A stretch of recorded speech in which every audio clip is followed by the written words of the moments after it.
Spring sunshine has greeted the opening round of the 2018 Blancpain GT Sprint Cup at Zolder. The cars look fantastic and the excitement is building as we look to the season ahead. But to understand the excitement that's ahead of us, let's look back to 2017.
I wanted that podium so bad, I wanted the title so bad. Thanks to everyone, super happy. 2017, a truly phenomenal season for Mirko Bortolotti and Lamborghini, also for Robin Freins and Stuart Leonard, who won the Sprint Cup for Audi. They're all back to play again in 2018.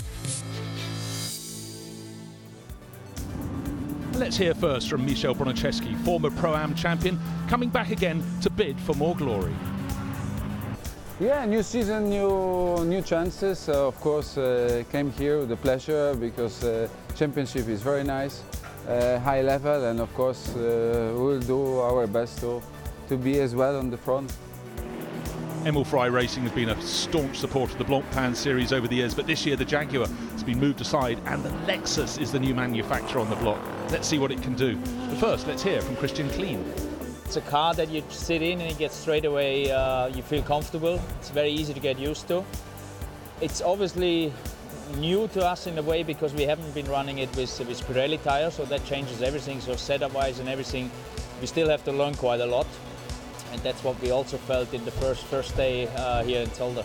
One driver, a veteran driver who loves his racing, but even more seems to love developing a car, is former Le Mans winner Stefan Ortelli. He's got a challenge this year. He's going to bring on the Lexus RCF. Very excited, I have to say, especially with these people I know very well now. We've been learning a lot together, crying, smiling. It's been very interesting the last 2 years with Military Racing, and I think we deserve to be back full-time in the championship. It's our first time we are together there full-time, so I'm very happy with that. Robin Freins, Sprint Cup champion last year, will be looking for more of the same, and he definitely wants to start a very busy year with victory at Zolder. It's good to be back. Last year was very successful, won a championship. This year is going to be, well, again, a difficult season. Everyone starts from scratch again. So yeah, I mean, we have to start well. Plan is put on the ball and keep it there. Markus Winkelhock, still an Audi racer, but this year he's moved across to Santalok Racing. For me it's a new challenge because I've got a new teammate. He's completely new in GT racing, so I'm also like a little bit like the teacher of him. We are racing in the Pro-Am class, and I try to give my experience as best as possible to him and make him faster and faster over the season. Team Parker Racing is waving the Bentley flag in 2018, and Josh Cahill, who's raced in the Blancpain Endurance Series, has stepped across the Sprint Cup this year, sharing his car with Aaron Taylor-Smith. The guy's doing a great job. Feel really comfortable, and yeah, no, the car feels strong around here. We're just making ourselves comfortable, and then yeah, it's a long season, so you don't want to. It's not where you start, it's where you finish. A new team welcome on board for 2018 is 3Y Technology, led by Baz Linders. This year, the team is running with BMW M6s, and one of the drivers on board for the 2018 Sprint programme is Northern Irish racer Andrew Watts. The BMW is great, so it gives us a really good platform. Lucas has done Brazilian sports cars before, which is really competitive. I'm confident in my ability, so it's very difficult to know until the race, but I'm quietly confident that we can do a good result. 2017 was a fantastic season for Mirko Bortolotti. Blancpain Endurance Champion, overall Blancpain GT Champion with Christian Engelhardt. He's back for more this year and looks to be on fine form. We approached this year the same way we did last year. Obviously we are here to perform, we're here to get the maximum result for us, for Lamborghini. So I'm really happy to be back with the Grasser Racing team this year for my 4th season. And yeah, I'm really looking forward, really motivated, and I'm really pumped for this season. Now, if ever there was a driver who can prove he's super fast in any make of car, it's Franck Pereira. This is his 4th year in a row in which he's moved to a new manufacturer. Last year was Mercedes, and this year he's joined the crack Grasser Racing Lamborghini team. How will he fare this year with Loris Hazelmans? I'm happy to be back of racing in Blancpain. It's great to start in ZOLDER in Belgium, you know. No, it's again, yeah, a new challenge, you know. It's a different constructor for me. Now it's a new challenge, and I'm really looking forward. I think we start pretty well the weekend. It's going to be a big fight, you know, it's a short track, so we will see tomorrow, but at the moment it's going really well. A driver who showed great form through the course of last year, most notably at Spa, is Mercedes racer Raffaele Marciello. I'm really happy to be here. I have a new number this year at 88, so I quite look forward to the season. I think we can have a good chance for the sprint with Michael, but in the endurance I think I have a super lineup with me. So yeah, I'm really excited and I cannot wait to start.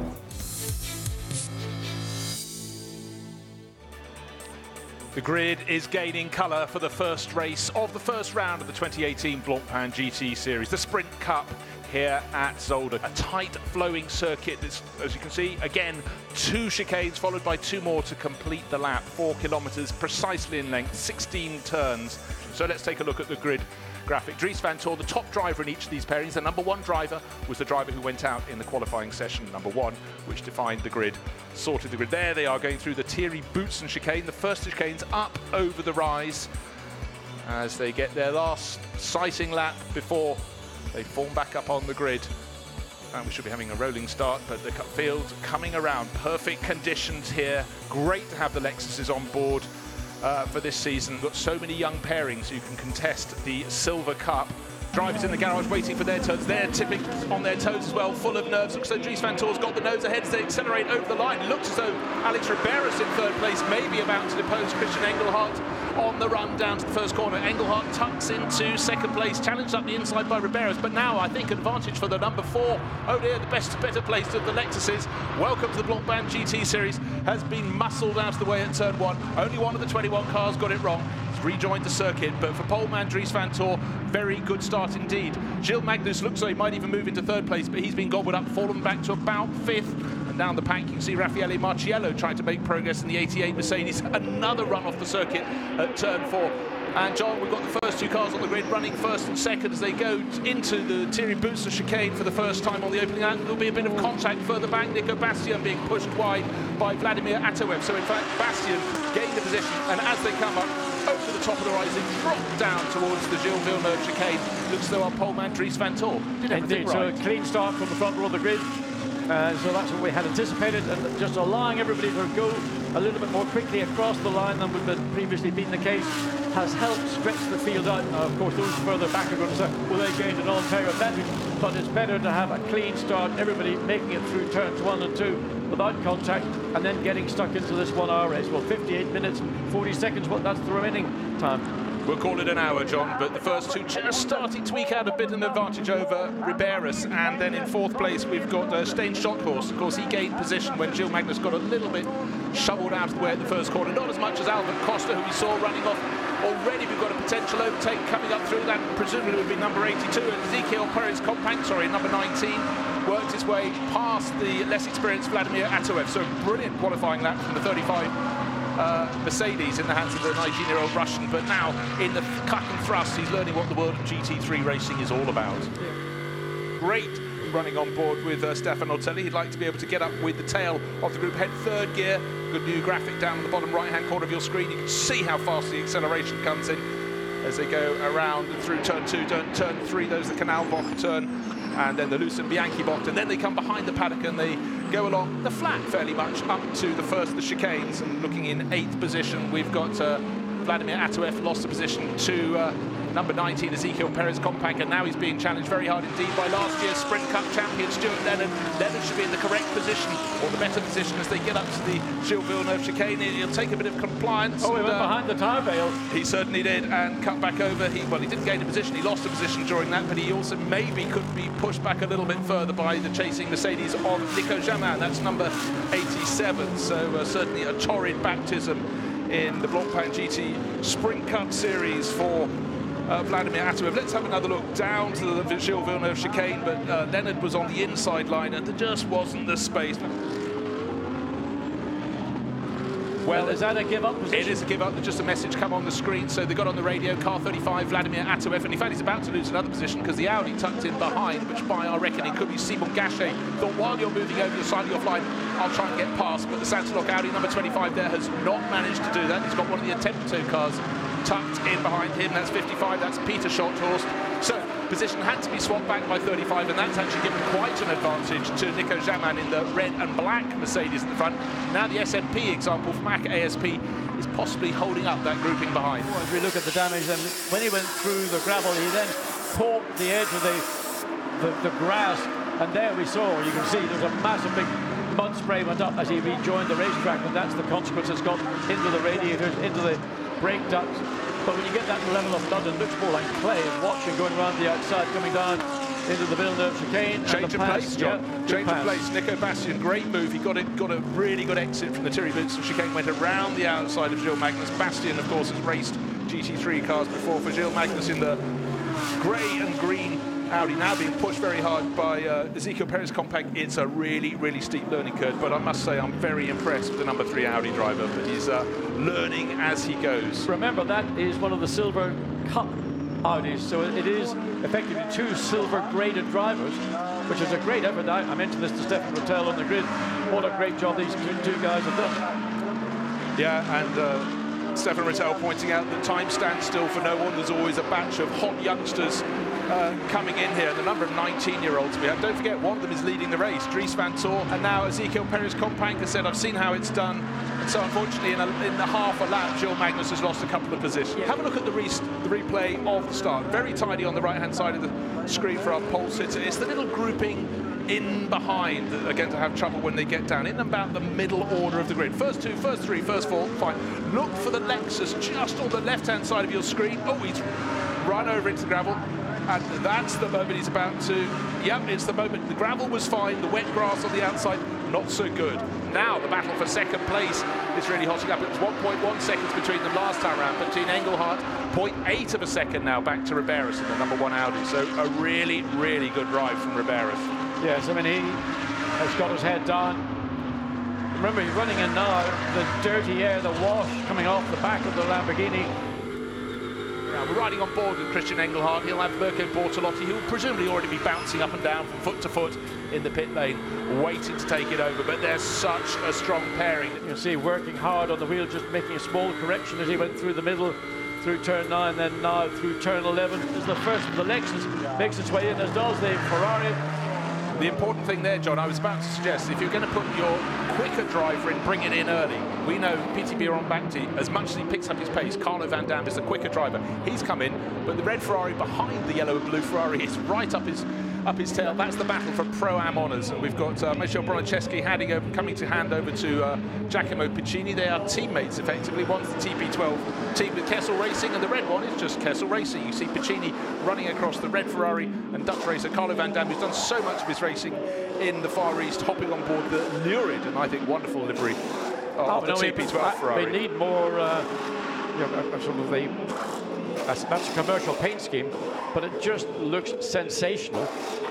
So Backy just runs away, and that's got that.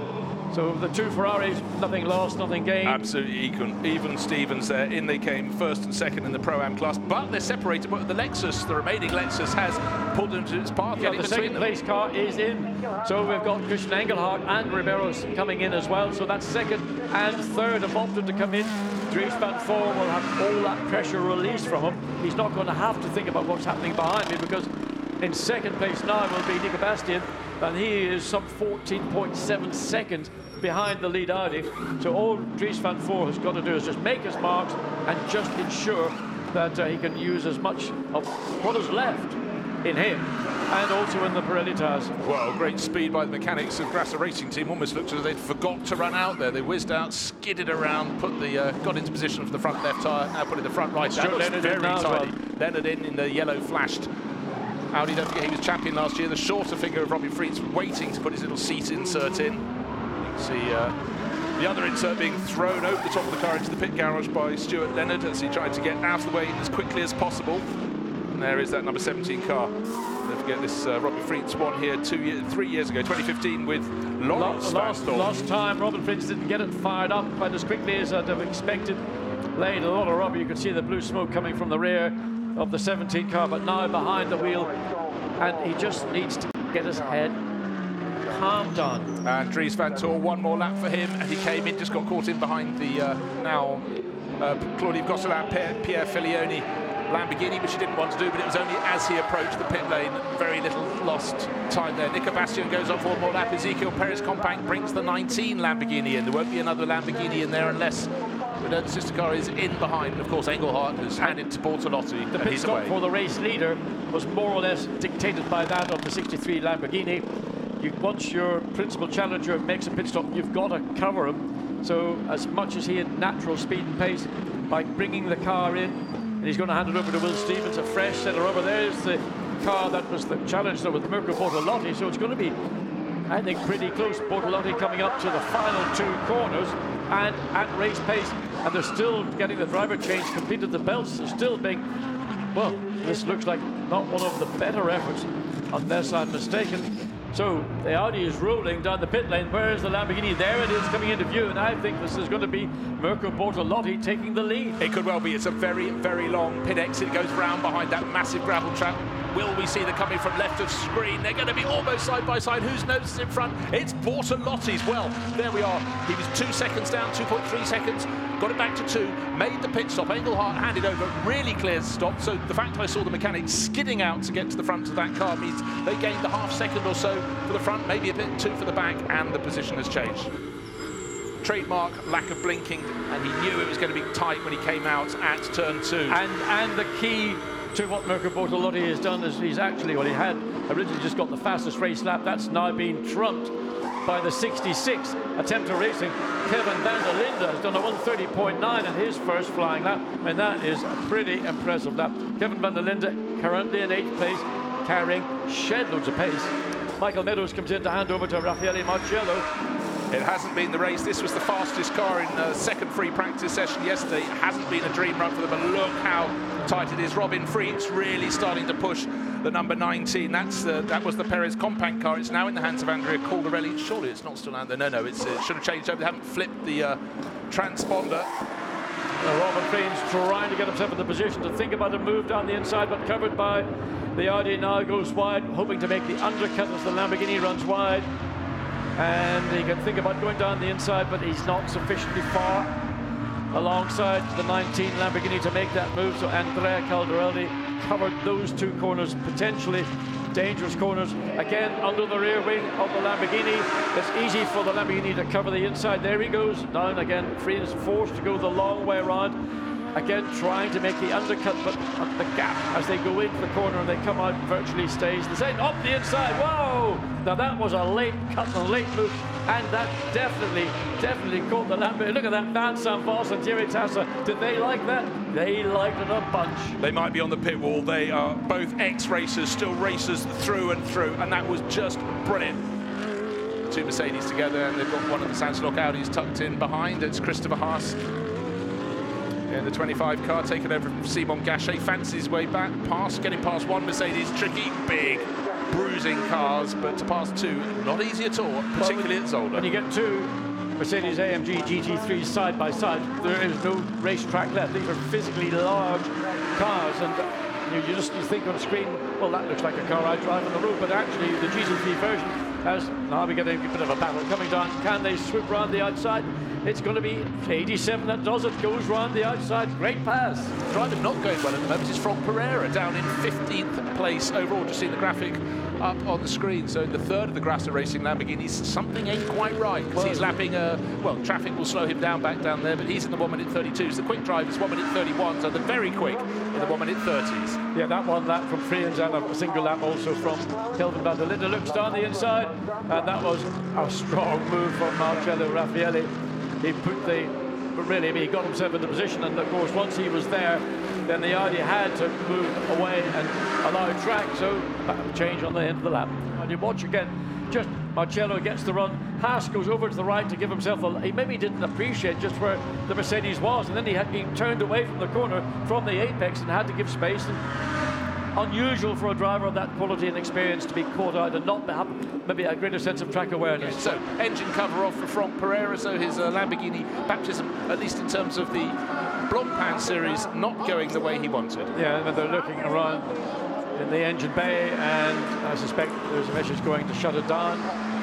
So what's happening to Jack Manchester? He's pulled over to the right as the 88 car comes up alongside and goes through cleanly, and Christopher Haas, no doubt, will be doing the same as soon as he gets the opportunity to get on to pit straight. Comes out marginally quicker than the Mercedes, gets under the rear wing, wants for a dive down the inside. He's cutting one way, makes the cut back. He's trying to do the double bluff, but the Mercedes just had track space, and Christopher Haas had to be patient and wait. He's got another move up the inside. Again, not quite far enough up alongside, and the Mercedes takes its line. It's entitled to do that in its defence. Watch again what happened. Andrew Watson not in behind the wheel. It was Lucas Morais up the inside. Well, Marcus Finkelhoff, former winner of this race, he knows what he's doing in an Audi, doesn't he just? Just a classic overtake. Well thought out, well executed. There's our race leader up the hill. Well, 17 minutes to go. There's your order. We've still got, I think, all the cars running, with the exception of that Lamborghini. And the Lexus. And the Albert. It was an electrical fault, we're just being told, for 82. We saw it slightly slow for one lap, and then no improvement the next lap, then brought into the pit. So big frustration for the Grasser team, but don't forget, they've got the car leading the race. Just seen it there. 63. Will Stevens now really pushing hard, but he has to press on because number one, Christopher Mies, taken over that one car from Alex Riberas, who drove so strongly in third place. So the first three in the first part of the race had been swapped over because 63 Lamborghini in front of that number 2 Audi. But here's the number 1 car pushing very hard indeed. Yeah, 1.5 seconds behind, yeah, but the clock's counting down. Yes, but over the last couple of laps, that number 1 Audi has been lapping about 0.2 of a second, a lap quicker than the number 2 with Will Stevens behind the wheel. As we look again, Jack Manchester going to get monstered, isn't by Christopher Haas. Haas must be very hot under the collar. That's about 6 laps he's been stuck behind the Mercedes, but the slowest of the 3 is the one with Jack Manchester in, but it's still in front of him. The others went on past. Felix Sarais in the 87 car took over from Nico Jamin. He got past, but Jack Manchester doing a very, very good job. And if he can get a top 10 finish on his first outing in the Blancpain Sprint Cup, that's a big, big feather in his cap. And the other thing is, there have been incidents, right? There are moments where there could have been incidents, and he's avoided them. He's not necessarily been bullish, put his head down and saying, I'm going to take my line regardless. He's had track awareness, and when it's been able to defend, he's defended, but when he's been in a very close context, he's not made an issue of it. And if he's lost a place, first race, if he can get into the top 10, by the time the checkered flag falls, and he's made an error. Well, what can I say? Christopher Haas over there is a gift horse for Christopher Haas. He'll be delighted because he'll now want to find a way to push. He's got the 88 Mercedes ahead of him. That'll be a much more challenging task if he can even get close to it. Well, let's take a look at the replay. All looks super normal from our commentary position, but just left his braking too late and decided discretion was the better part of valour.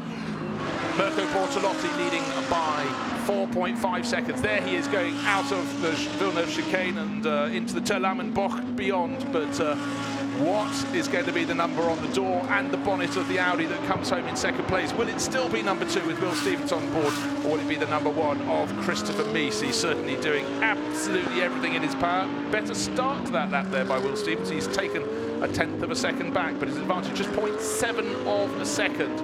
Oh, he knows how wide the track is. Just that little bit wider is the fastest line in his mind in that number 88 Mercedes. There is a slower car just in front of them.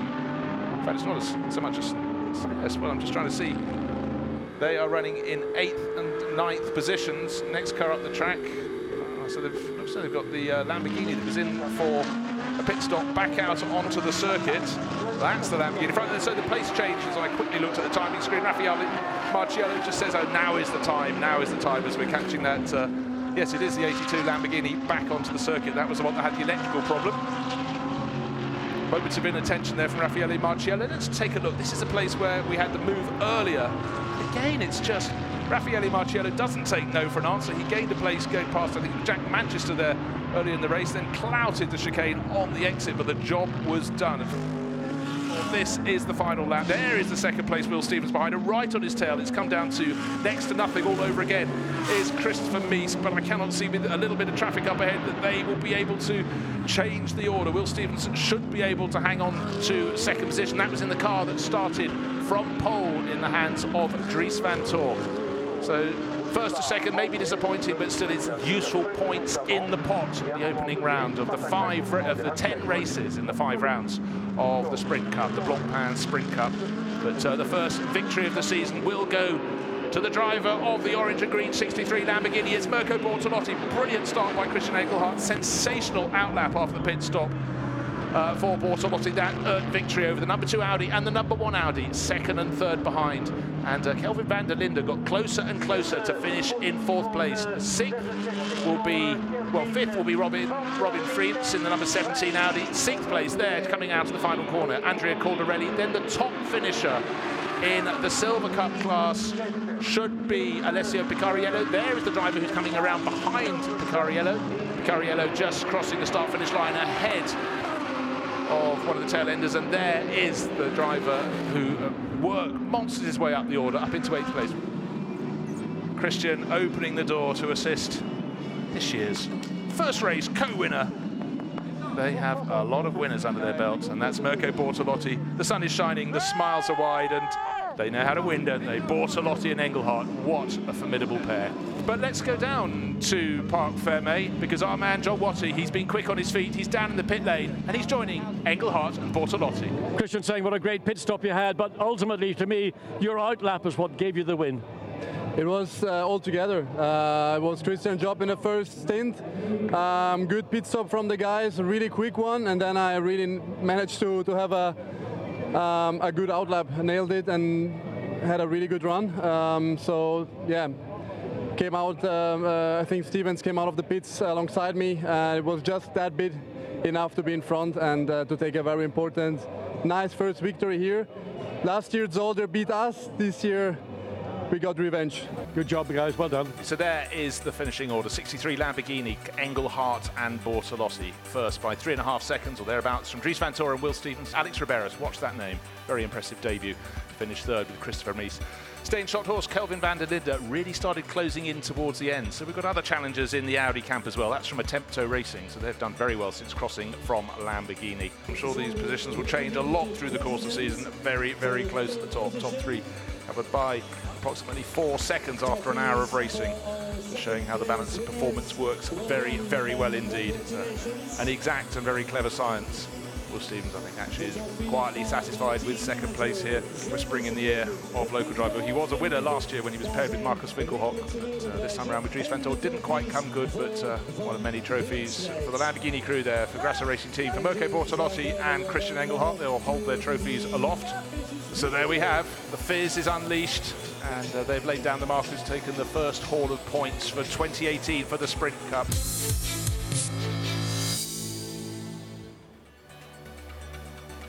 Bright sunshine at Zolder for the second race of the opening round of the 2018 Blancpain GT Series. Sprint Cup this weekend. Victory yesterday went to the Audi crew of Christian Engelhardt and Mirko Bortolotti, but they have a host of Audis up there challenging again today. Beautiful conditions, more like summer than spring. As you can see, track temperature nearly 28 degrees, air temperature 26. Fantastic day to follow. A fantastic day yesterday as well, but look at the cars, a sea of colour down on the grid. 22 cars forming up, and 4-kilometre circuit, 16 turns in all. It's narrow, it's tight, there are 4 chicanes. It's a very, very technical circuit, so starting from pole is very much the best place from which to be starting the race, and that will be the 63 Lamborghini that won yesterday. Back of the circuit very narrow, but let's take a look at the course of the famous Grand Prix circuit here at Zolder, the Omloop-Tulamen as it used to be known. First part of the circuit, quickish corners, first chicane, then it overrides down to the Villeneuve chicane at the end of Sector 2, then the pale blue Sector 3 has 2 more chicanes, the last of which, the Jackie X-Bock, completes the 4-kilometre circuit, leading it onto the start-finish straight. It's tight, it's technical, but now a driver who used to star here in Formula 1 days, John Watson, is down on the grid with Christian Engelhardt alongside the pole-starting Lamborghini. Christian, yesterday's victory, with hindsight, looks like it was pretty comfortable. It was not easy. We must think back to Friday where we struggled a lot, and thanks to the team we really found a really good setup then for the Saturday, and we made a big step. Yeah, then it was all falling into place. It was a perfect job, perfect pit stop, a really good outlap. I think Mirko took full risk in this very difficult pit exit here in Zolder. And yeah, we could grab the lead. But in the end, it was hard work. After that, the race settled down a little bit. Everybody knows it's quite hard to overtake on this track. But before that, everything was a real tough job. Now, yesterday you were on the front row of the grid, but not in pole position. Today you are in pole position. With a rolling start, is it any advantage or not? It is an advantage because the leader is allowed to take the pace, to choose the pace. Nobody is allowed to pass him, so you have the best position. You have the inside for the first corner. Start is never easy. Everything can happen. We could end up 5th after the first corner, but of course we try to stay in front. We're going to be watching. Thank you. Thank you. What a strong pairing. Christian Engelhardt, who we heard from there, with John Watson and Mirko Bortolotti. And of course, in Blancpain Sprint Cup, the driver who starts the first race goes in second in the second race. So it's Mirko's turn, but Mirko is in the middle of that grouping, talking to the team chiefs. And they're a very, very measured driver. The driver we joke, who doesn't blink. Wait till you see the onboard camera. He seems to be so super focused. Another person who's massively focused, of course, is John Watson, who's working extremely hard down on the grid. And he is going to be talking to the Team WRT boss, Vincent Boss, and Will Stevens, starting outside the front row. Vincent, as ever, Zolder's a very competitive grid. You had pole position yesterday, but you didn't get the victory. Well, I mean, it was a tough race. We were a bit surprised after the pit stop, but we could, after investigation, we saw that we lose the time on going into the pit lane. We were just blocked by a slower car into the pit lane. So, yeah, I mean, we had a good chance yesterday, but we still did finish with a strong result, having 2 cars on the podium and 4 cars in the top 7. So that was a good achievement from the team, but yeah, we are looking for better today. Good. Well, it's you and Mirko once again. I mean, what have you got to do to nail this guy? Well, I mean, I think, you know, obviously everyone at the front is always competitive. It's always very close. So it's just who does the best job in the day. It's going to be another close race, not only between us, but between a few guys behind. So hopefully get a good start, and then let's see where that takes us. Yesterday, Kelvin van der Linde was closing on you and Mirko. I mean, is he a real threat to you, I think, at the early stages? We'll see. Yeah, for sure he had good pace, but you know, when you're at the front, it's about managing the gap and doing a few other things. So we'll see. It should be a good race. Stay cool. Thanks, mate. Stay cool, Will Stevens. He's always cool, is Will. Doesn't give a lot away, but very determined. A new partnership this year with Dries van Tor. He won this event last year with Marcus Winkelhock. Winkelhock now driving for a different Audi team, moved away from Team WRT into a Pro-Am lineup at Santalok. But Will Stevens all focus on the start of the race. As John pointed out, it's a rolling start. But of course the pole car, which is on the outside of the circuit, you see the bottom left of the picture there is the 63 Lamborghini that will be starting from pole with Mirko Bortolotti at the wheel. But behind them, a host of top drivers, as I say. But what we really want to hear from, let's go down to the car third on the grid, and John Watson has caught up with one of two brothers on the grid, Stein Schotthorst. Are you all stitched up now? You got your uniform on? Yes. I need to put it on, right? Before the interview. Anyway, listen, great job yesterday by you and Kelvin, and closing in the front two cars in the last laps of the race. Yes, exactly. Kelvin did a great job in the second stint. The pit stop was good, so the team also did a really good job. And Kelvin, yeah, he drove magnificent. So yeah, he closed the gap. Unfortunately, it wasn't enough.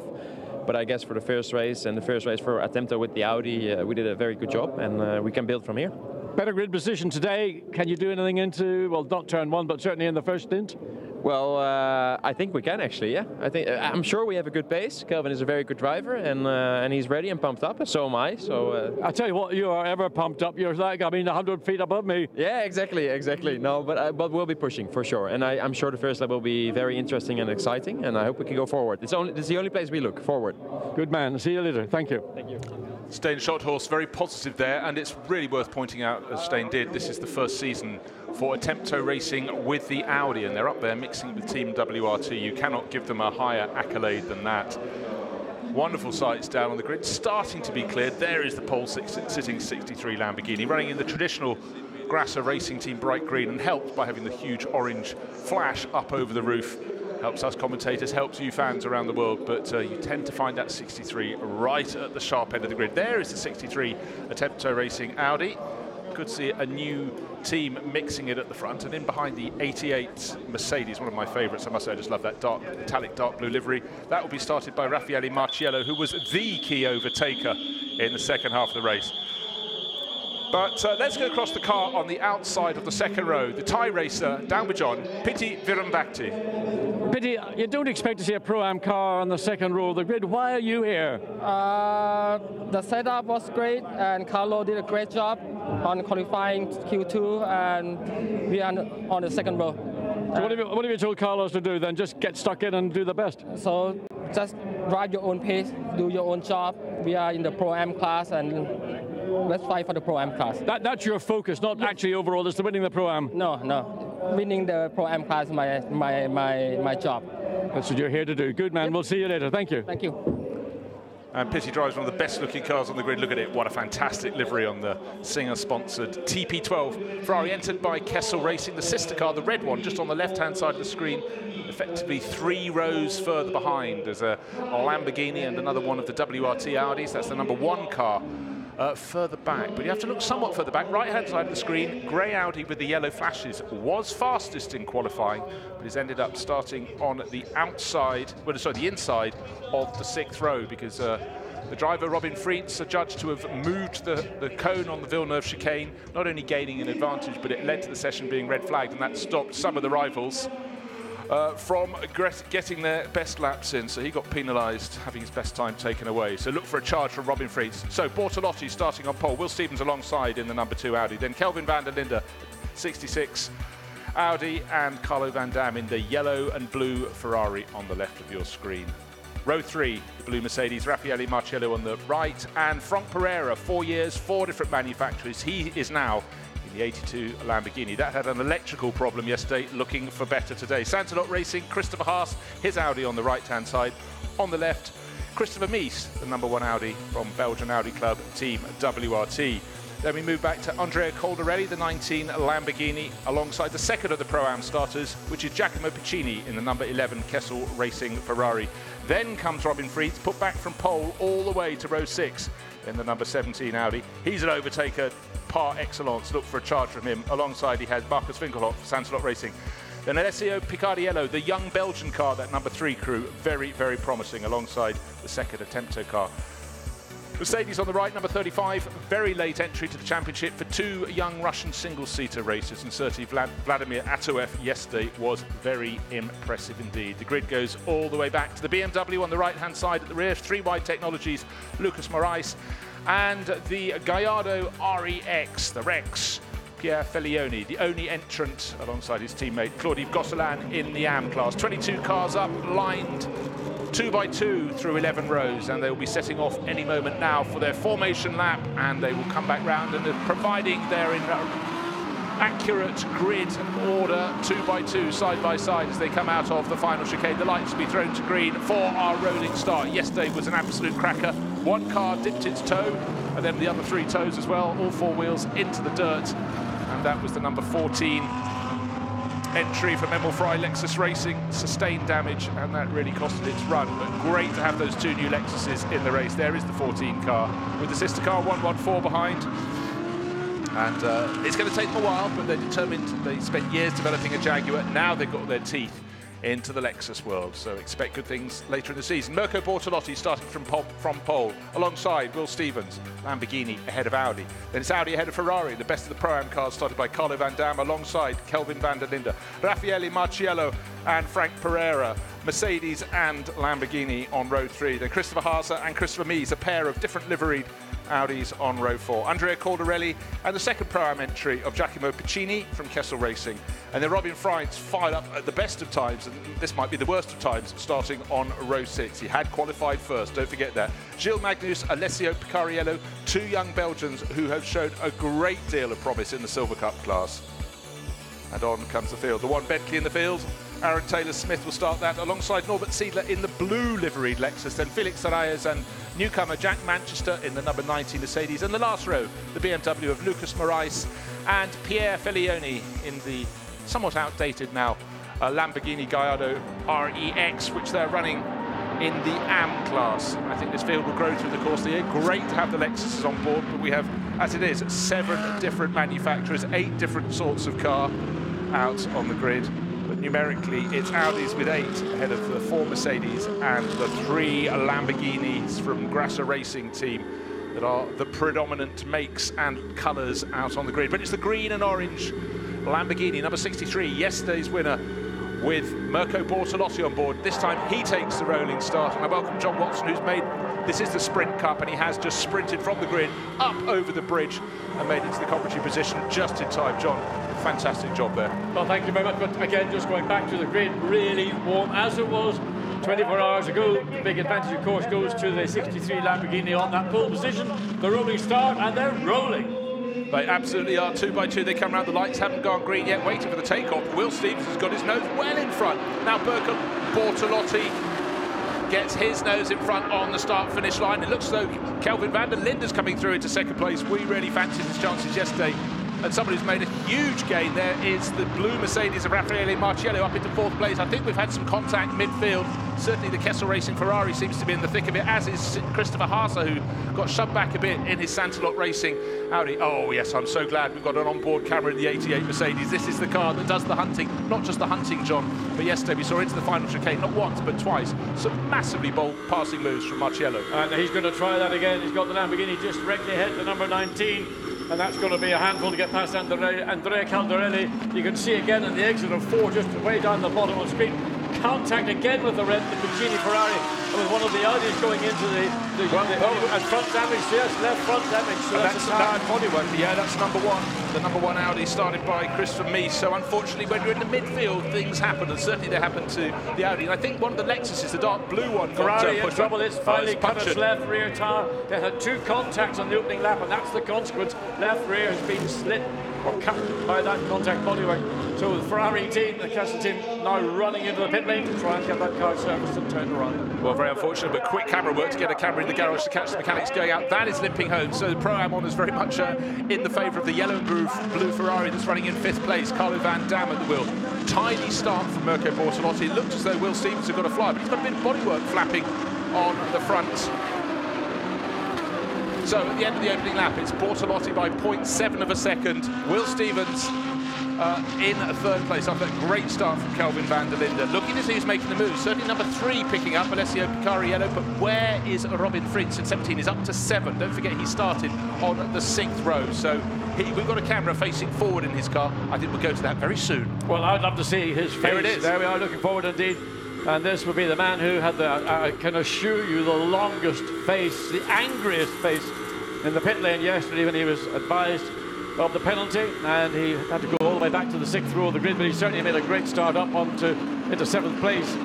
So progress at the earliest opportunity, but of course as he gets closer to the front, that progress becomes more difficult, and particularly when you're coming into a group of cars which are identical, the WRT Audis, the R8 LMS V10s. So how much more can we expect from Robin Friese? He's behind Andrea Caldaraldi in the Ferrari and the Lamborghini. So same engine, basically same platform, but just different bodywork.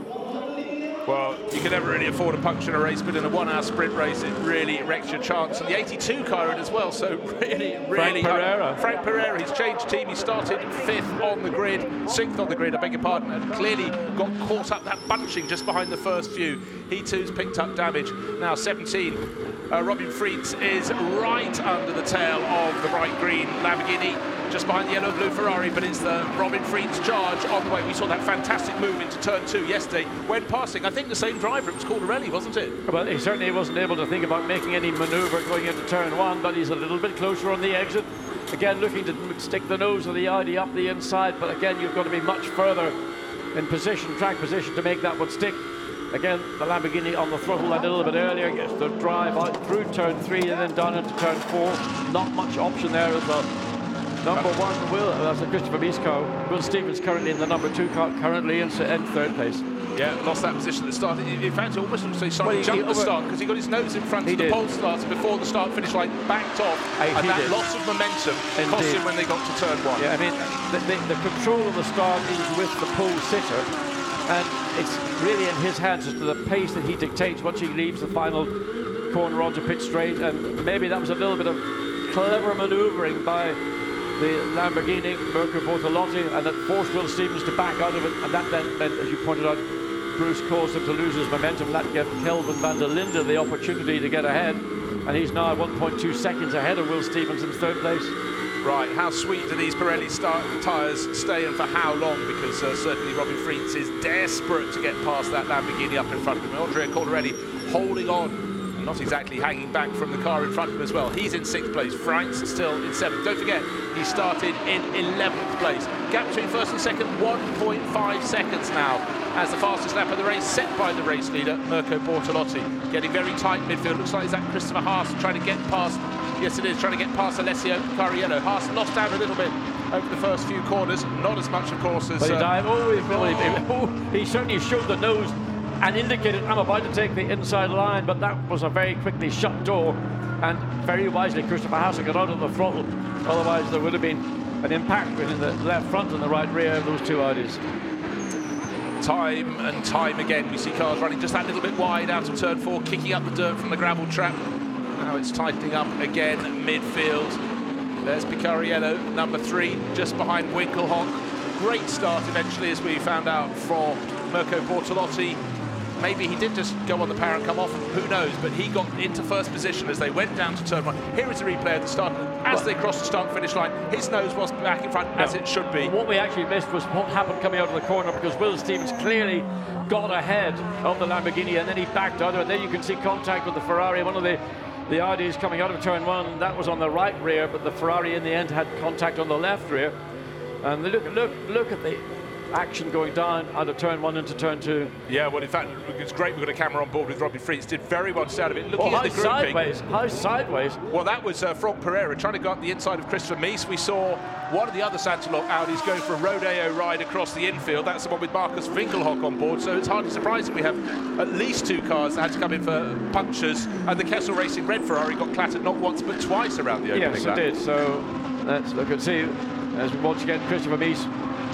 And it's an awful lot he's able to do. He's up behind Robin Friese. Robin Friese is trying to get into the action with the 19 Lamborghini, so Robin Friese is going to have to work very hard. Well, and we've just heard incident involving car number 1 in turn 1 under investigation, and news just in from the pits. The 82 right rear axle snapped, so it shows how hard that contact was with the number 1 Audi. If you get a big shock load, an unnatural load going into a mechanical component, it's not designed for that, and that's what causes failures. But it's a very unusual failure. These cars are 24-hour race cars, but when you get that, that maverick shock load that goes into a component, sometimes that's the shock you get when it fails. So Robin Friens still in 7th place, still bottled up behind Andrea Caldarelli. Caldarelli being kept honest by Carlo Van Dam, who's leading the Pro-Am class by a huge margin, because of course the main challenging car, the sister car from Kessel Racing, the red Ferrari, had those 2 contacts at the opening lap, limped back in with a puncture. It's back in the race, but Giacomo Piccini in 21st position of the 21 cars remaining in the race, because Franck Pereira is out. So race leader Mirko Bortolotti, the 63 Lamborghini, 1.9 seconds clear on the start-finish line. Probably gone out a bit. Yes, it has. 2.3 seconds over Kelvin van der Linde, the 3rd place Audi. Will Stevens, who started the outside the row. Front row, Raffaele Marciello in 4th place. And 5th, Carlo Van Dam, top car in the Pro-Am class, the yellow and blue Ferrari. Just coming across your shot there through turn 3 is Carlo Van Dam. Car number 3, Alessio Bicariello.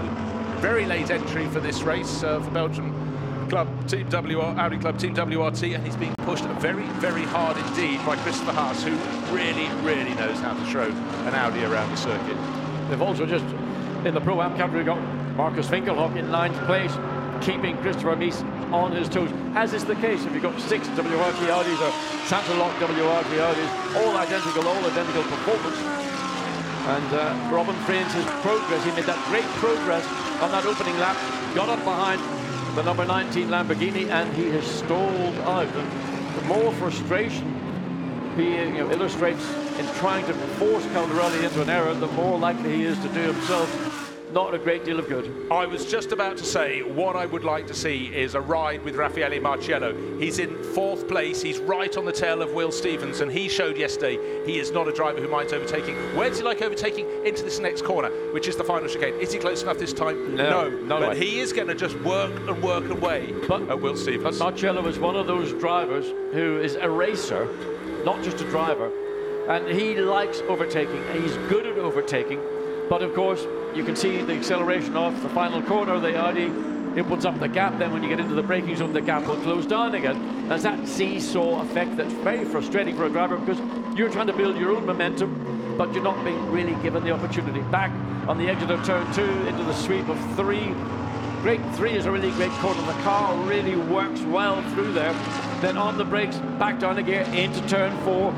Drive the car hard out of the corner, stay up the curb but not off the curb on the outside, and then you've got this uphill climb up into the Thierry Boutsen chicane, turns 5 and 6. Again, the gap it's just literally seesawing by. 10th here and 10th there. Will Stevens gains an advantage, he loses it.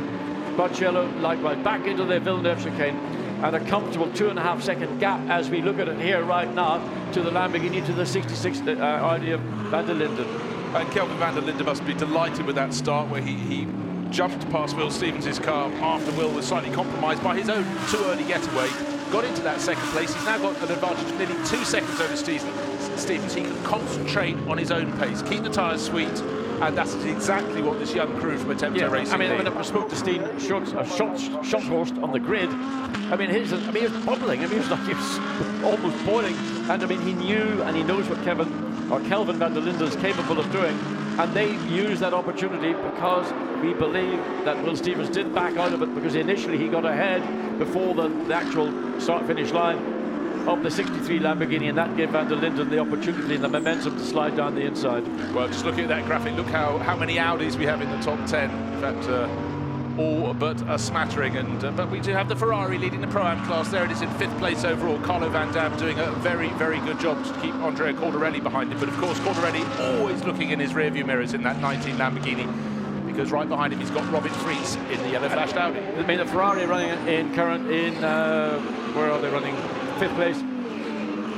It is a Pro-Am car, but it is the Pro behind the wheel.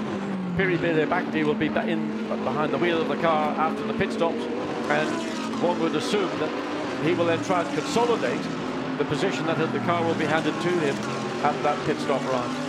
Now all the teams, they are fully conversant of the danger of getting a pit stop time penalty for a transgression, because it can wreck everything you've done, every little corner you've shaved.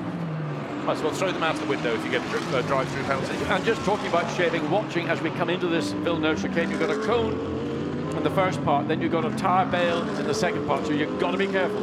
Well, here we can see in the Pro-Am class that we've been talking about the yellow and blue Ferrari. Yes, it's leading, but just not too many places behind. 3 cars between further back, or 4 cars further back, 3 cars between them, is the Santalok Audi. Marcus Winkelhock, 9th overall, as Bitty Birambakti watches on from his pit garage.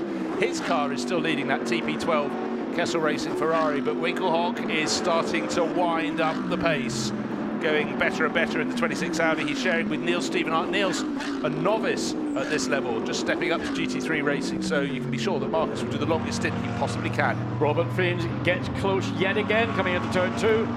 And I mean, it's just remorseless, the pressure that's being applied to the Lamborghini. And with the Ferrari ahead, maybe he sees an opportunity, because Caldarelli is finding it difficult to make progress against the Ferrari. He's the meat in the Ferrari-Audi sandwich. Who do I pay my attention most to? Not to Van Zandt and Thierry Tasso. They're on the pit wall trying to control what's going on. They want to see one of their 2 cars that are in the top 3 get into that lead position. They've already got their engineers in the garages working on the tactics of when is going to be best to call them in, because of course number 17 with Robin Friens would have been expecting to start from the front row, but for the transgression that put him back to 11th on the grid. And so he's going to have to maybe time his pit stop very differently to how he would have done had he been challenging for the lead of the race. More of that and on. We've still got time of plenty before the pit stop window opens, but it's stalemate at the moment for Robin Friens. We're riding on board with him there, chipping away at the tail of the Lamborghini, the 19 car, Andrea Caldarelli at the wheel, and he in turn maybe being slightly compromised by the Ferrari ahead of him. But he's close. But what was the gap last time around? Well, the gap it was another half second between. Yes, it's half a second and just over a 10th of a second between 4th and 5th place. Oh, sorry, 6th and 7th place. Caldarelli is 6th and Robin Friens in 7th place. But again, it's the whole thing of your momentum. When you're driving on your own, you can choose the bit of racetrack you want. When you're following another car, you're getting interference and aerodynamics. You're getting maybe even more hot air coming from the car that you're following, having a bearing on your own road temperatures, your oil, water temperatures, and also on your brake cooling.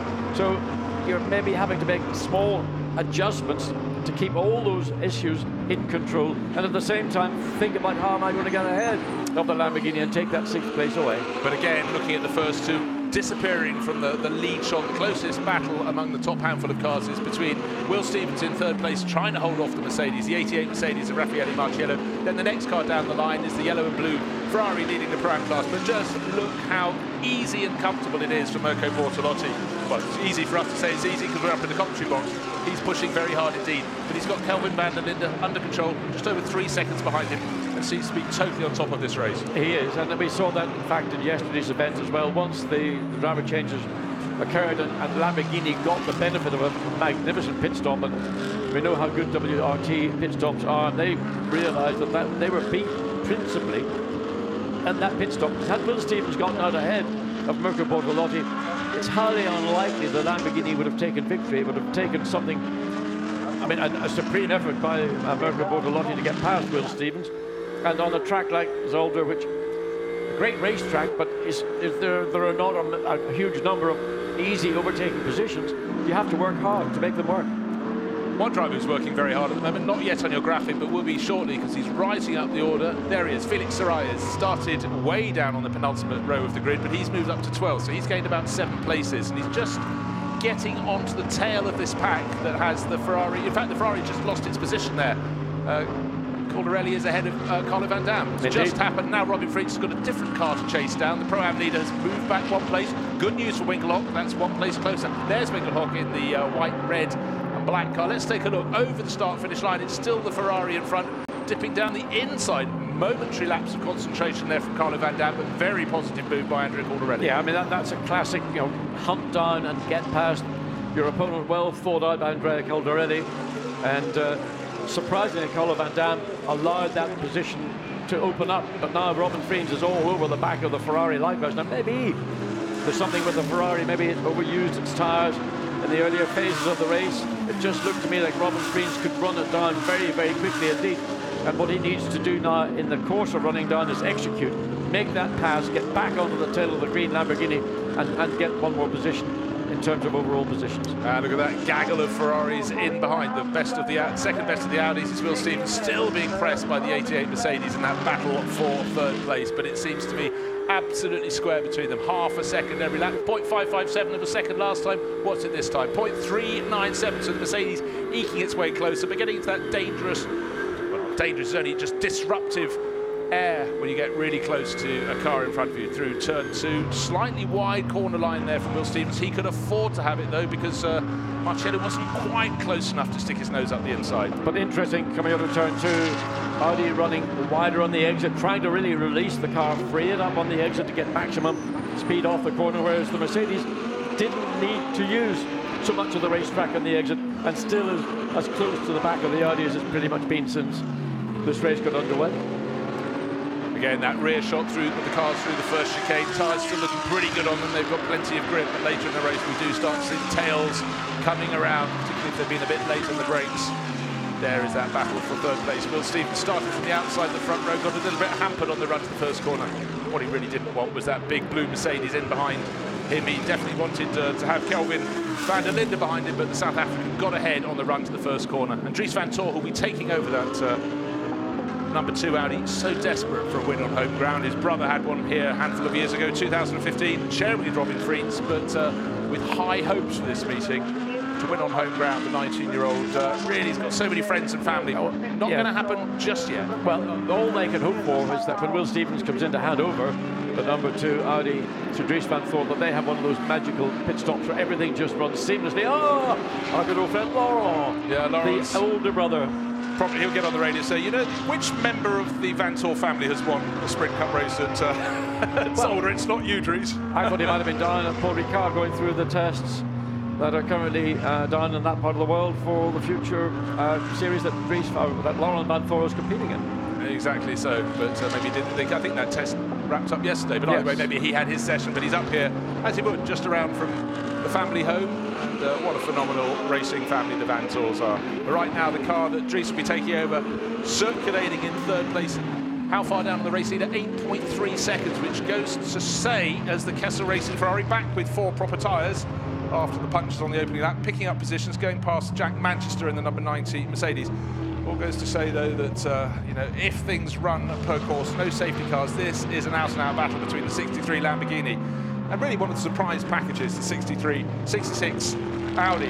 Only a surprise because Hepto Racing, up until now, has run Porsches and then Lamborghinis, and they've really got a handle on this car very quickly indeed, had theirs running in second. And within Kelvin van der Linde and Short Horse, they've got a couple of young drivers, pretty much fresh to the Blancpain GT3 Sprint and Endurance Championships as a team, as a partnership, and they're right at the sharp end of the field. Yeah, well, Kelvin had a really good year last year. Won the for Audi, he won the Nürburgring 24 hours with Colin de Filippi, Christopher Mies, and Marcus Winkelhock. We know those last 2 names particularly well, so he's really already getting a very, very good CV. Still, Robin Friens in the yellow flashed WRT Audi cannot get past Carlo Van Dam. And in behind, they've got the second car in Pro-Am, which is Marcus Winkelhock. He's worked his way steadily forward up to 8th place now for the 26 Audi, getting right on the tail of Robin Friens. Robin, is he running out of ideas? Is he waiting for just a little slipper? I don't need to give Robin Friens any ideas about what to do in a racing car, but one thing you do know as a racing driver, when a car that you're pursuing manages to get ahead of a car that he's pursuing, you want to make sure that you can slip through almost in the next corner, because in this case it was the Ferrari, would be slightly off pace. That Robin Friens, the back of the Audi skidding coming through the Thierry Boutsen chicane. It's all again about this thing of momentum. So he's now lost that opportunity, and he's now having to think, what do I do? Where can I gain, or where am I gaining, or where is the Ferrari losing out as they go through the Villeneuve chicane? And there's really even Stevens. Well, that's Will Stevens, sorry. Between them, that's an awful joke, wasn't it? Ring the bell next time, ring the bell. So there they go, the 3rd and 4th place cars. Will Stevens, brother of Even, and Raffaele Marciello tucked in behind. Andre Cordarelli, having got past the TP12 Ferrari, has pulled clear, which will be very, very frustrating indeed for Robin Friens. But until he can find a way past, with every lap that he's stuck behind, he's losing ground on those ahead. So getting towards the pit window opening. There's Stuart Leonard. He'll be taking over from Robin Friens. And I'm sure it's going to be pretty warm when he gets in the car, just from Robin's temperature on board. We just had a little shot a few moments ago of Robin's girlfriend. She didn't look as though she believed he could get past, because Robin is a driver who normally strikes at the very first opportunity. The body language and the car language, as soon as Cordarelli got past, was very, very positive. But as you pointed out, John, it didn't quite happen. No, he didn't. It just the Lamborghini got past the Ferrari well into turn 1, and I suspect then by the time it was all done and dusted, Robin wasn't close enough to the back of the Ferrari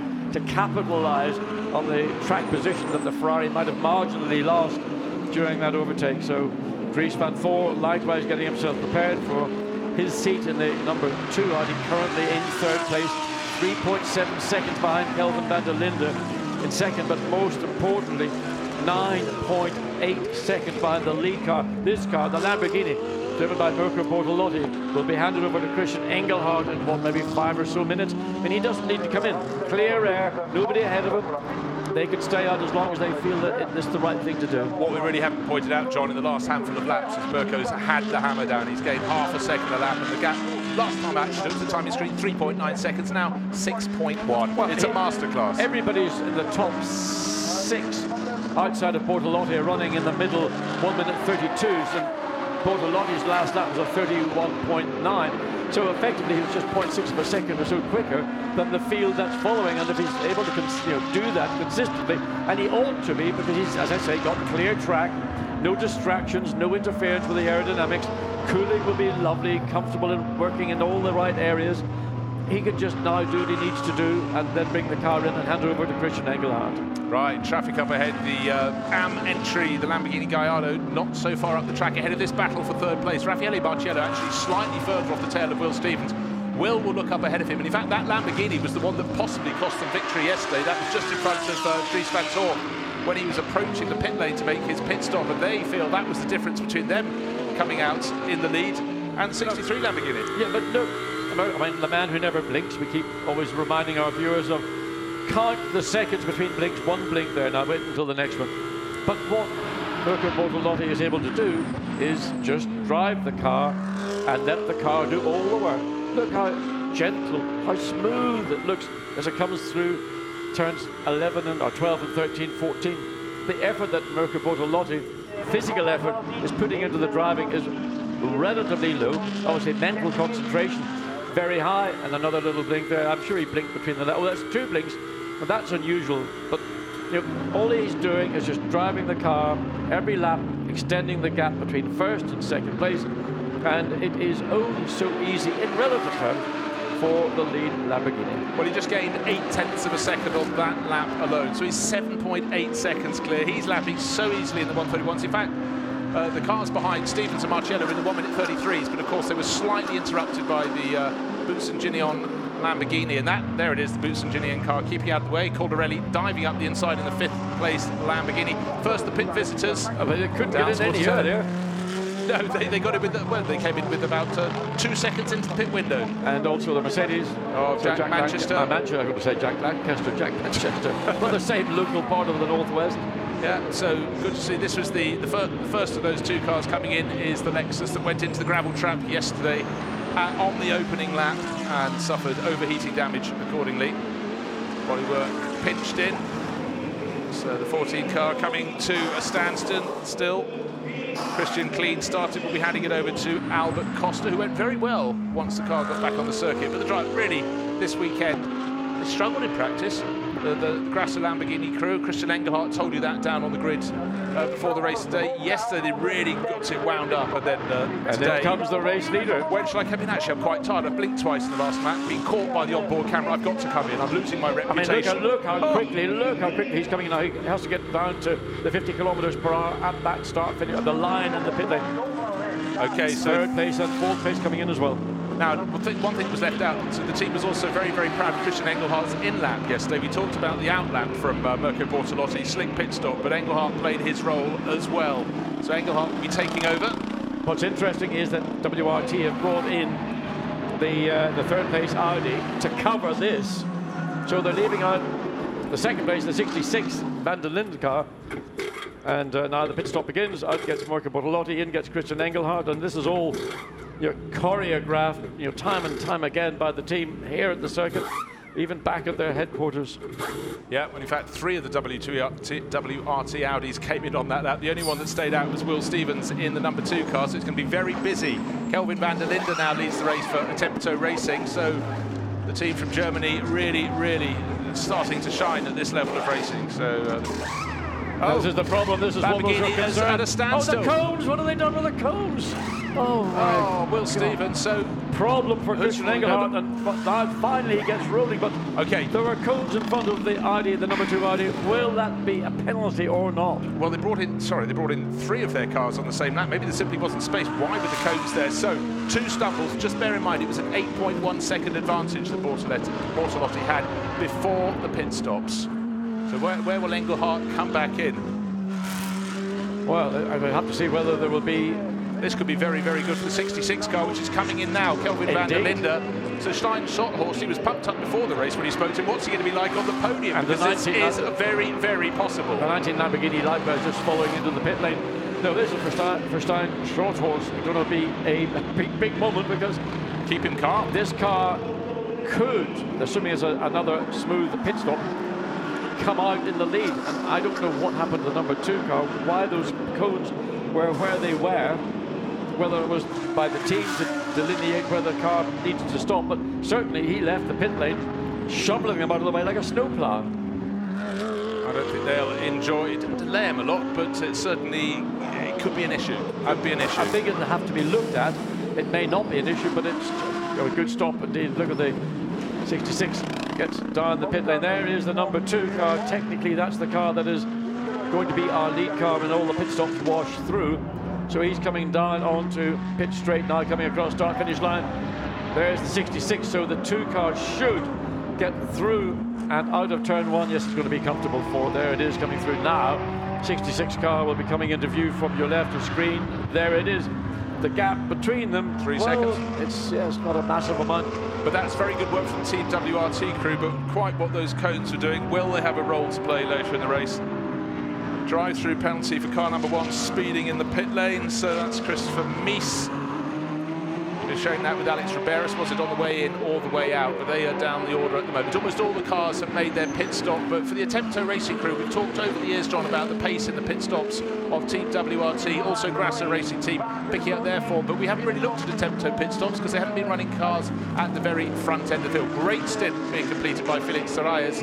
Started on the penultimate row of the grid in 19th position and has got it all the way up the order, and now one of the last runners to come in to make a pit stop. Good run for him.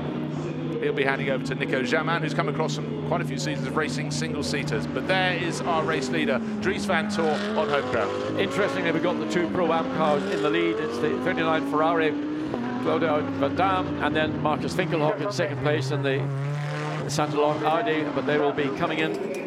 They've got just about 5 minutes of the pit lane window open. A lot of people came in on the earlier side, which is maybe not necessarily what I would have anticipated.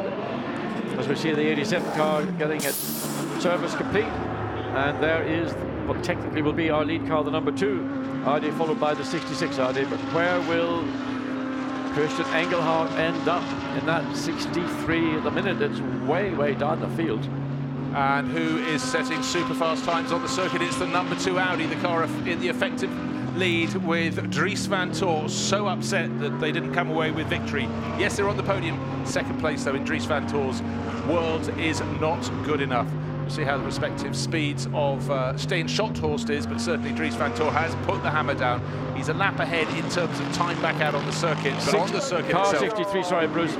Pit stop under investigation. Well spotted, John. So that was our erstwhile race leader, Mirko Bortolotti, came in with a super comfortable lead. He worked really hard to build it up before handing over to Christian Engelhardt. The car just didn't seem to get going again and has tumbled down the order.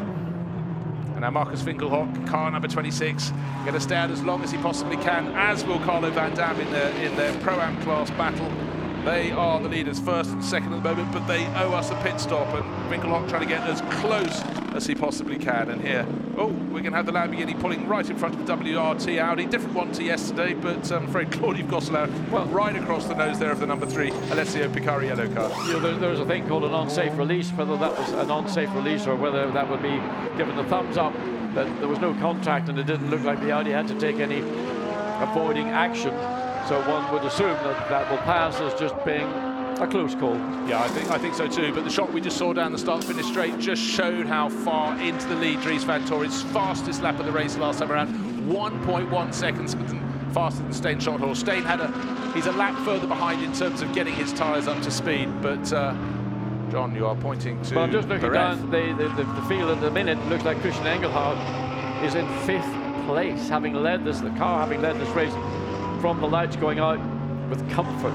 And then there was this issue in the pit stop and an investigation. Now, car 2 likewise is under investigation. We saw those cones. There were 4 cones in the nose, or at the nose of the number 2 Audi, and when it left the pits, it scattered them to the 4 winds. How close would you like the Pro-Am battle to be? Well, I tell you what, we're going to put 2 new drivers in the car. Piti Bhirombhakti is going to take over the yellow-blue Ferrari from Carlo Van Dam, and Marcus Vingelhock will hand over to Neil Stevenart. And I would say of those 2, Bhirombhakti's got a season's experience of GT3 racing. Stevenart does not. It'll be a pit stop race, so one would assume that the Santalok team may have a little bit more time and experience to work with the Audi as it comes into its pit box and slithers into a stop. So that is the number 2, which currently Dries van Voor is in the lead. He's got a 4.3-second advantage over the 66 Audi. That's the Santalok Racing. Sorry, I mean the Tempto Racing Audi now. And the Ferrari is rolling, but whether can they get the Audi? No, it's not. It's going to be the Ferrari's gain, is it? Oh, it's close. Oh, well. John, well, we could draw conclusions, but I would suggest the Ferrari should have that position, but he's been squeezed back. I don't know what we're going to see. That's one for the stewards. It's a foreshortening sight that we had from the angle. Yeah, I mean, the Ferrari did have to take avoiding action, therefore that might go in its favour. There may be a penalty, a time penalty probably would be the most likely outcome if there is to be a penalty, to the Audi.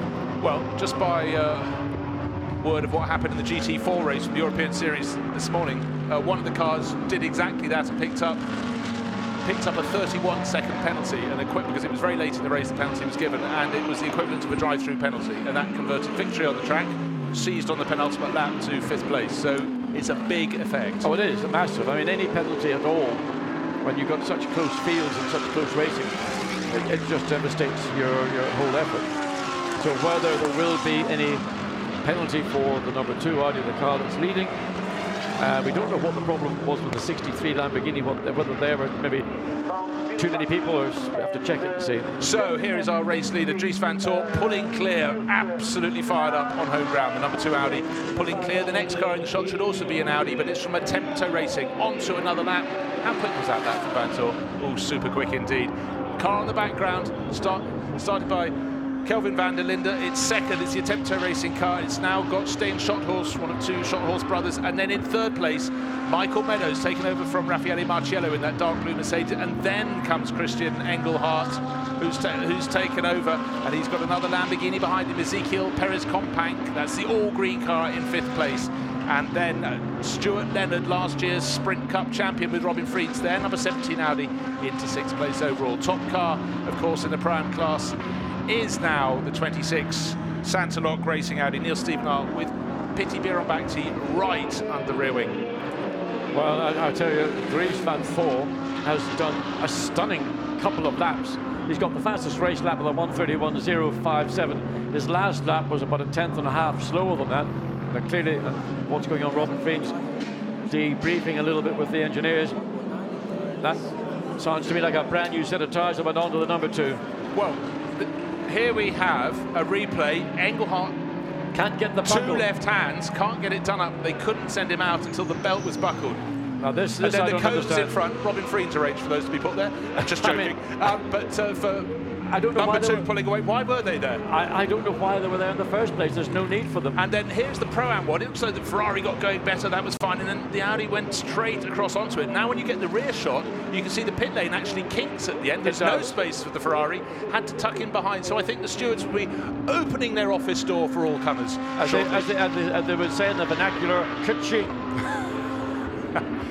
Now, Michael Meadows hasn't had the best of meetings. Yesterday came good towards the end, but he's on a charge. Podium looking very good for them. He's 2.7 seconds clear of Christian Engelhardt, but of course Engelhardt, we know in that Lamborghini, is super quick. Engelhardt is also on a charge because he's in the 1:31s, matching almost that. Go ahead. This red Mercedes started in 19th position out of 22. There's Will Stevens explaining his side of the argument, but that 87 car is up to 87.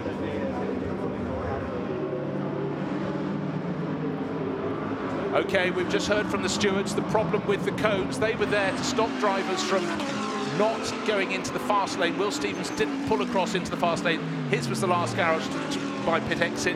He went straight ahead. He's saying his side of the story, but I'm afraid, you know, any car leaving with cones under the front is clearly doing something wrong. Dries Van Tor behind the wheel you're talking about. Yeah, sorry, Dries Van Tor, but Will Stevens was the driver who brought it in. Yes.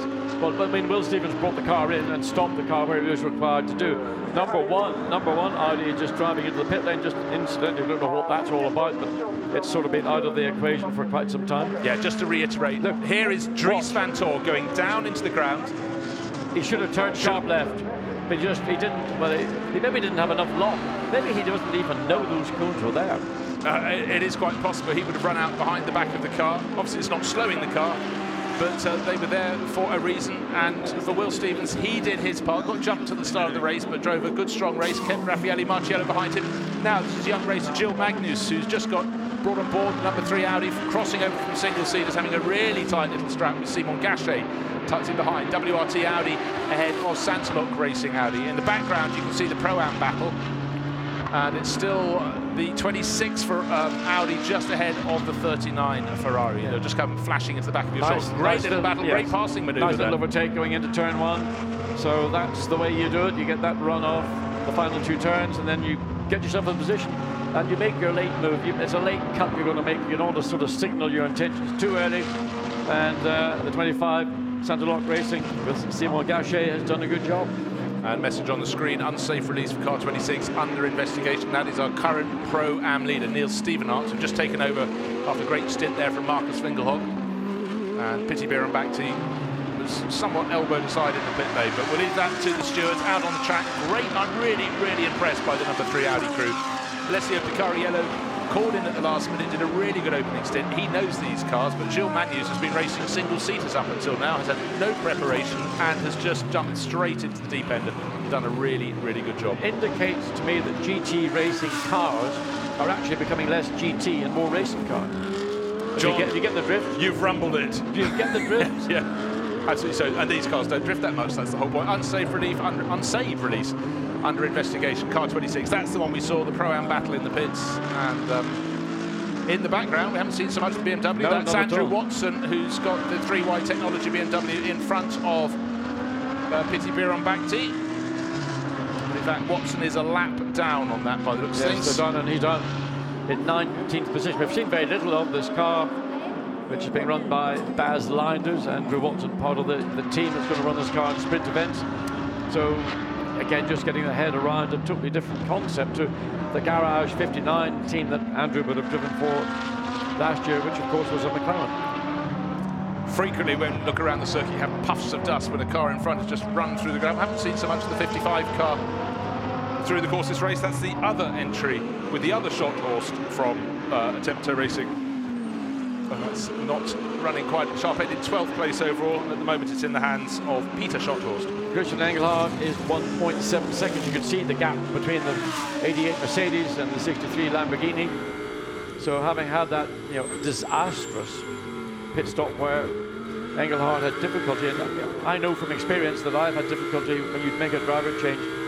Once an old was wrong, then it's just a fumble, and you've almost got to stop physically doing what you're doing and then start again. Otherwise, you'll never get the seat belts cleanly attached. Well, let's enjoy the battle. Engelhardt fully strapped in now and fully locked into this battle, chasing down Michael Meadows in the 88 Mercedes. Down the start-finish straight they go. The gap between them on the start-finish line just over 1.5 seconds. Engelhardt very much on the chase at the moment. And of course, from his point of view, he has to put that behind him. He has to just focus on the battle he's having now, not the fact that he arrived with his boxing gloves on instead of driving gloves and couldn't do up the belts. Well, he's certainly picking, a 10th here, a 10th there, out of the advantage that Michael Meadows in the 88 third place Mercedes-Benz. However, car number 2, leading the race by 8.771 seconds, has a drive-through penalty apportioned for leaving the working area in an inappropriate manner. We saw Dries Van Tor blasting off, collecting those cones that were pretty close to him in front of his car, didn't swerve around them, And a drive-through penalty for car 63, personnel in working area when the car was released. So two of the favourites, the two cars that started on the front row, are coming for drive-through. So suddenly that puts Stain Schothorst into the lead of the race. Michael Meadows up into second place, and 19, Ezekiel Perez-Companc, up into third. Indeed.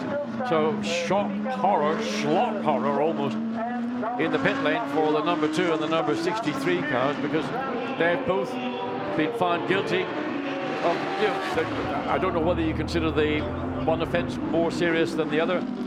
A very, very unhappy looking WRT, Vincent Valls walking across the pit lane. Let's look again and see. There's the number 2 off the jacks. Now, he should have pulled sharp left, and all of a sudden he scatters those 4 cones. That's the car rolling before the... He slipped as he went around the back of the car, but I think the slip was actually caused by the car rolling. Yeah. All very, very tight, because of course when we saw the number 2 Audi pulling away, the 63 Lamborghini was still at a standstill, having come in way ahead. As we point out, John, it was about 8 seconds clear. So that's Dries Van Tor leading the race by over 9 seconds now, but he owes a drive-through penalty. Stain Schothorst in second place is sitting on an advantage of, well, it's only 2.5 seconds, and then less than a second further back is Bortolotti. Yeah, but that car's got to come in as well. Exactly. So then you're back to Frank Pereira, who's a further 7.5 seconds, 8 seconds behind Michael Meadows. So Michael Meadows has got relatively a comfortable position, but he needs to now, can I do anything? There's a chance to win this race, but with 16.5 minutes remaining, it's going to be very difficult to take 2.5 seconds out of what 16 minutes, when do the equation, do the mathematics. I don't see it happening, but you know, there are so many things that can still arise, still occur, if these, what, 16 minutes and 20 odd seconds remaining. John, Zolder is a circuit where it's hard to overtake, but it's also a circuit where people try and overtake, and it can lead to incident, and they can lead to safety cars. So 2.5 seconds could come down to next to nothing. It's up to Stain Schothorst to keep a really, really cool head. But so there comes the number 2 car, Dries Van Tor on board for the drive-through penalty. How far down the order will he fall? Well, I reckon almost to the tail of the top 10. Well, it's just you're coming down 50 kilometers per hour. You can get out and push the car and go quicker. And there's nothing you can do. You're sitting there, and you know, I don't know. Again, look, the cones are not repositioned at the very end of the pit lane. You can see that those 4 cones back in position. Should that car have to make another pit stop for whatever reason?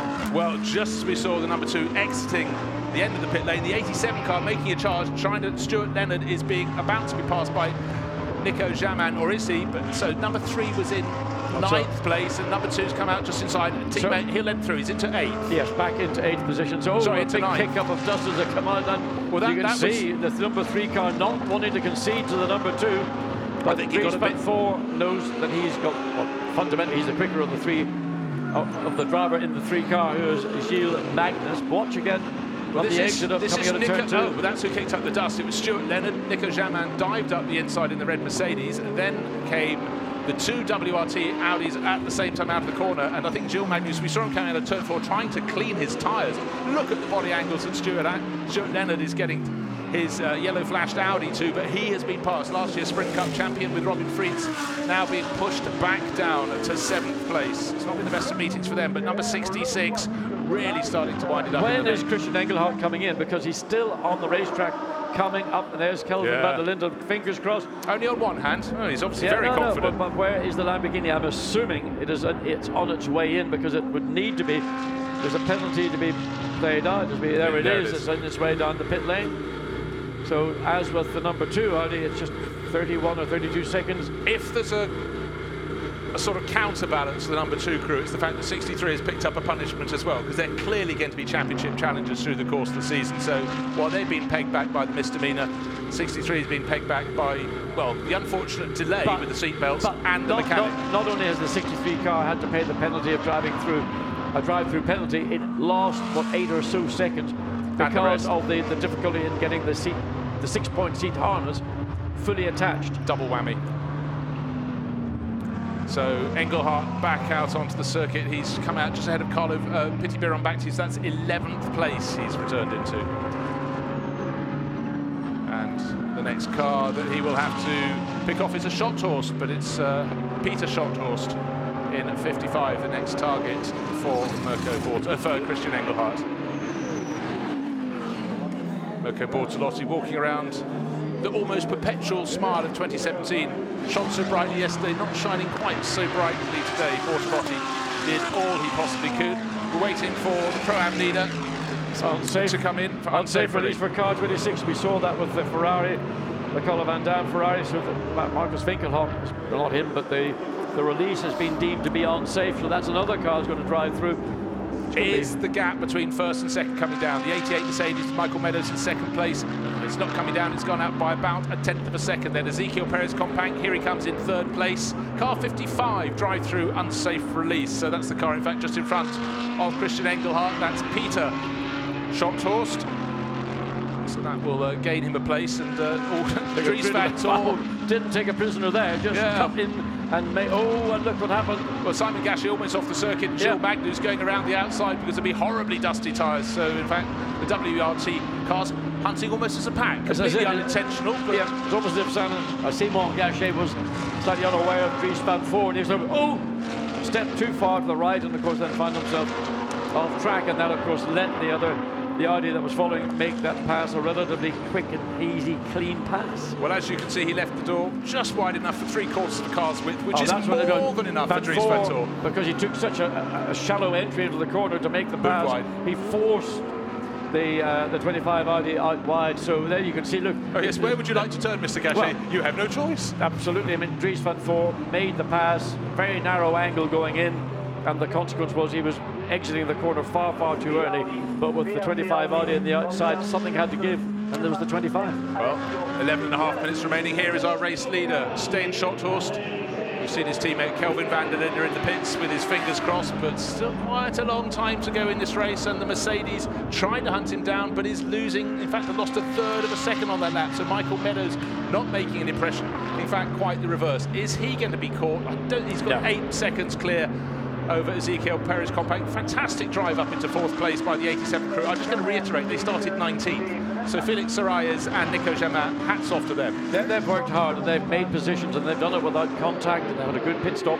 So that's one of the unsung hero drives, we would have to say, this afternoon. We've got just over 10 minutes to go, and that drive, he's what, 4.1 seconds behind Frank Pereira, and his last lap was about 0.4 of a second quicker than the 3rd place Lamborghini. So it's unlikely, but he can certainly run it down as we go back to the race leader, Schotthorst, coming through the Villeneuve chicane. I mean, on the grid, his enthusiasm and his personality just boiled over. What's it going to be like when he hits, if he makes it to the winner's first position? Well, I'm prepared to watch and wait, but last year he was racing in GP3, did a little bit of Blancpain in the Stracker McLaren, but principally a single-seater driver until part-way through last year. Not had many shots of the BMW M6 from 3-wide technology. I'm sure we'll see that start to move up the order a bit in subsequent rounds, but I think you were saying yesterday that Andrew Watson said some tracks are less suited to the M6, and this is one of them. And there you can see why. I mean, coming through and getting, I mean, this is a V8 twin-turbo engine, a lot of torque. And if you get on the gas a little bit hard, you can spin up the rear wheels, and that's what happened coming out of the exit of the Villeneuve chicane, just got the back end moving. As we go back to the 4th place Mercedes, still running strongly. 1 minute 32.1 was his last lap, and that was quicker than the 2nd place Mercedes of Michael Meadows by over half a second. Yeah, well, Meadows has got the laughing right. And finally, the 26, Niels Stevenart driven Santalot Racing lead car comes in from the lead of the Pro-Am class, but that will be thrown out of the window while he has this drive-through penalty for the unsafe release in front of the car that will now go back into the lead. Piti Birabanti in his Ferrari. But just want to point out another message on screen. Incident between cars 2 and 25 under investigation. Here's our Silver Cup leader. It's really crept under the radar through the course of this race. So much incident. This is the SMP Racing Mercedes. Late entry for Alexei Korniev, who started the race, and Vladimir Atoev. I think we're going to hear quite a lot of Atoev. He qualified 6th fastest on his GT3 debut, having driven the car for about 45 seconds before he came here to Zolder. So really, really impressive. They're moving their way up to 10th place overall.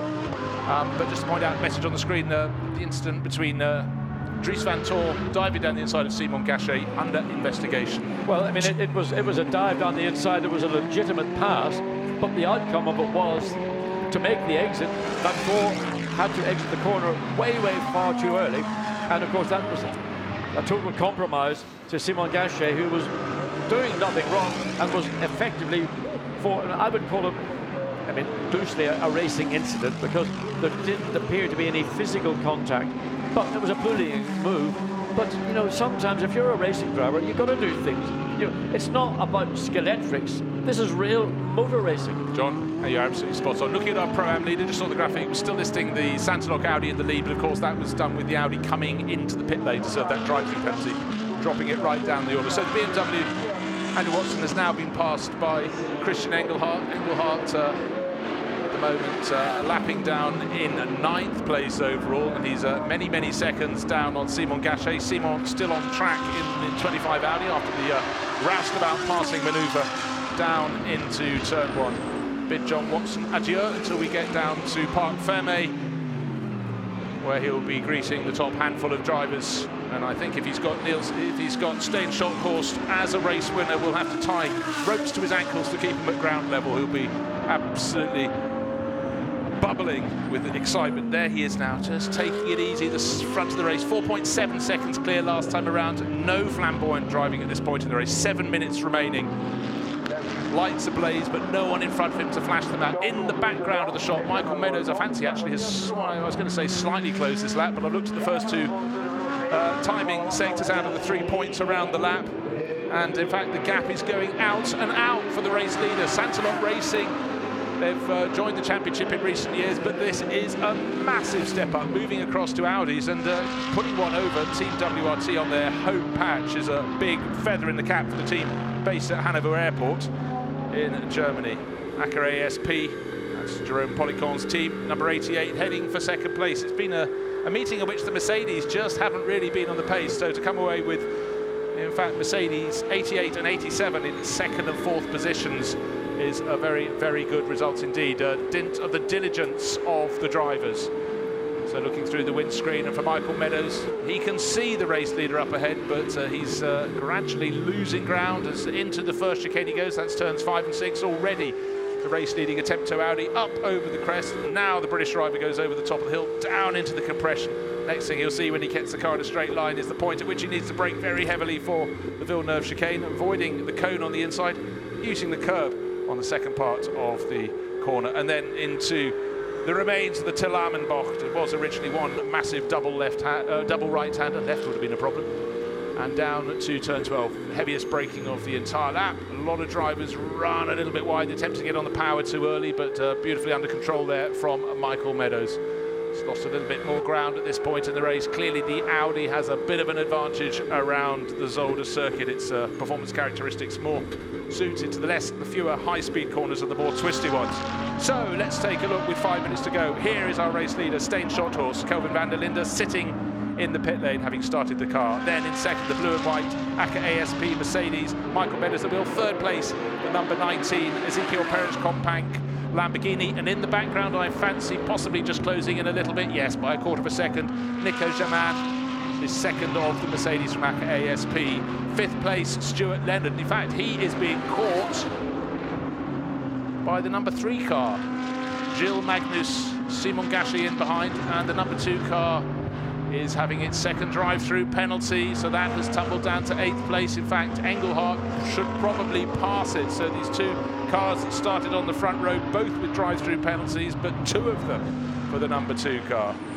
And that's for crowding another car off the track. So WRT have served that as soon as they possibly could, but it's left Dries van Tor far from the podium position, the podium finish that he expected, and probably in all consequences I would have said deserved on home ground, but he drove out over those cones to pick up the first penalty for not leaving the pit lane via the fast lane, and then by a feisty move up the inside, he got clanged for that up the inside of Simon Gachet into turn 1, forced the 25 Audi into the gravel.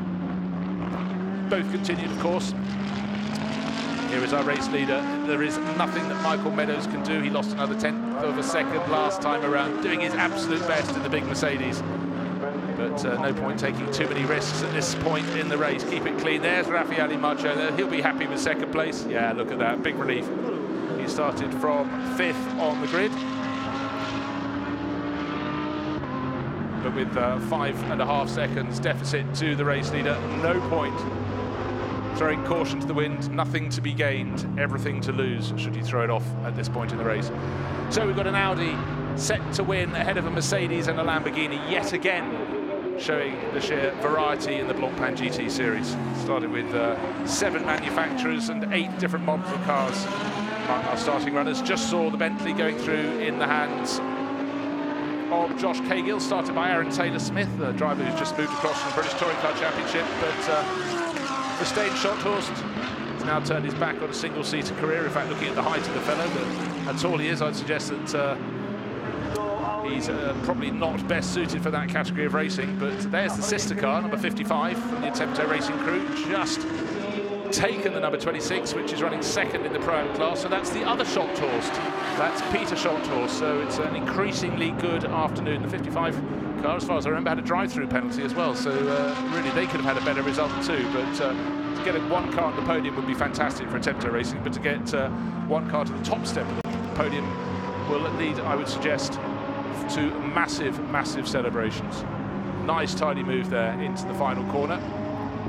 And Neil Stevenart just doesn't want to lose second place in the Pro-Am class, so he was quite complicit in that, kept out of the way. 2 minutes to go in this race, and Stein Schotthorst is in front by 5.5 seconds from the Mercedes you looked at there, the dark blue Mercedes of Michael Meadows there. Stein Schotthorst going out of turn 2 into turn 3. Here comes Michael Meadows, swinging that blue and white Mercedes to the outside line on the corner to try and get the wider exit line. Stein's got a little bit of traffic up in front of him. It's Claude-Yves Gosselin, the AM leading, well, the only car in the AM class, down in 20th of the 21 runners.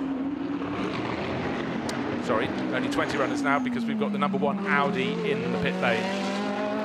It's third visit. You're only supposed to have one during the course of a regular Blancpain Sprint Cup race. That's why that's all the way back down there. So while yesterday was a phenomenal day for the Belgian Audi Club Team WRT with 4 of the top 7 finishers, today it's the day for Attempto Racing making their biggest result in their history, breaking through at the top level of GT3 racing in the Blancpain Sprint Cup and actually making it look very easy indeed. A fantastic move from third to second in the opening corner by Kelvin van der Linde.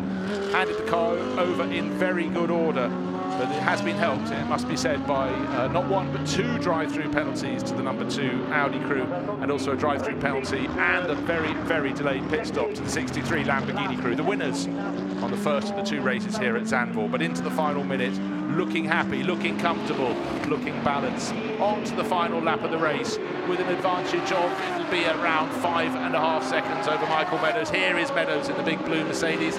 What's the gap? Is it 5.2 seconds? Yes, we're dealing in tenths, but they needed to be dealing in many, many seconds rather than tenths here or there for Michael Meadows. He's heading for second place on the podium, but a big step up after yesterday's result when they finished 8th. And Ezekiel Perez-Companc and Andrea Caldarelli. Andrea showed good fighting form in the early stages of the race to get past the Ferrari of Carlo Van Dam. And he's made the most of it ever since. And certainly nice, clean run there. No one to trouble Ezekiel Perez-Companc, because the 87 Mercedes that closed in behind has remained back by about 2.5 seconds. So that's a comfortable buffer. But for Stein Schotthorst, his advantage, 5.2 seconds. That is super, super comfortable.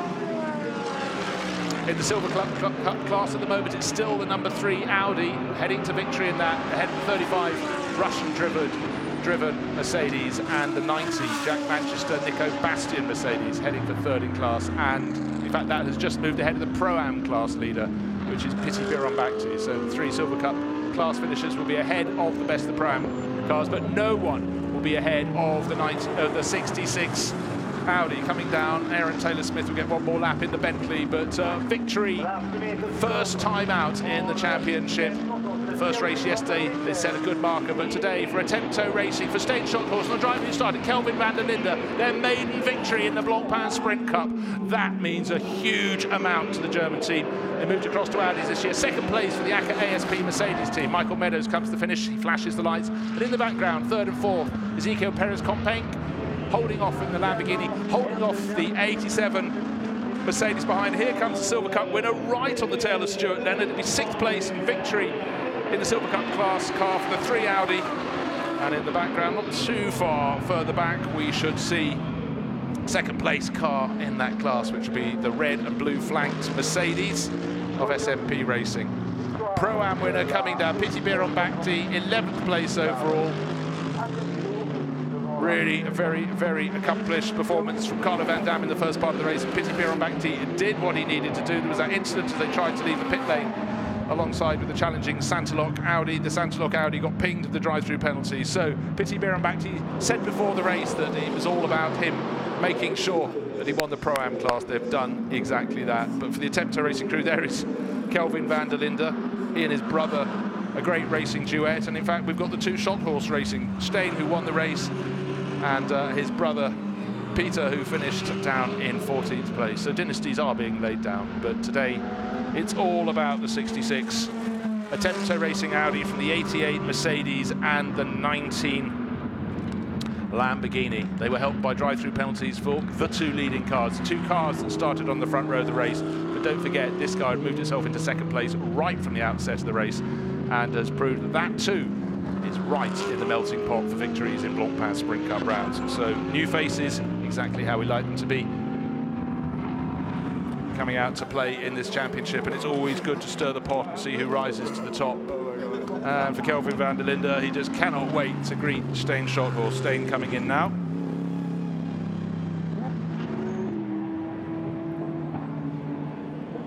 And just to point out, just looking down the order in the Pro-Am class, we've mentioned Piti Bieronbachti winning that in the yellow and blue Ferrari. Niels Stevenart coming home in second, and third place in class, Michael Broniczewski, former champion in the Pro-Am class. He's in the second Kessel Racing Ferrari, but that picked up a puncture on the opening lap, so no wonder that didn't come away with the glory. You can hear the cheers. It's Kelvin van der Linde banging the bonnet. Massive celebrations. The Attempto Racing crew, South African driver, gives his head a good crack as he comes back out of the car. But it will be winners, Pirelli winners caps for the pair of them. And the tall figure of, hey mate, well, exactly so. So you can see the long-standing McGregor sponsorship, often on Dutch drivers.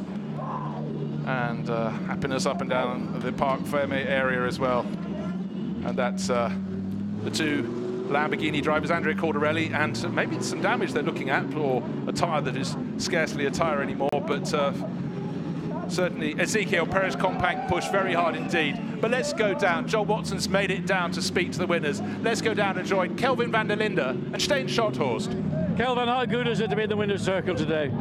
It's especially special today because for a team that only decided to go with Audi about 5 or 6 weeks ago, all the work that's been going on behind the scenes to make this happen, it's unbelievable. I'm extremely proud of everybody. Now, you were really quick yesterday, but did you think you'd actually any chance of getting into the winner's circle, or on the podium anyway? Well, when you start from P3, there's only one goal, and you at least want to maintain that or do better. So we made some minor adjustments after yesterday's race, and it worked, obviously.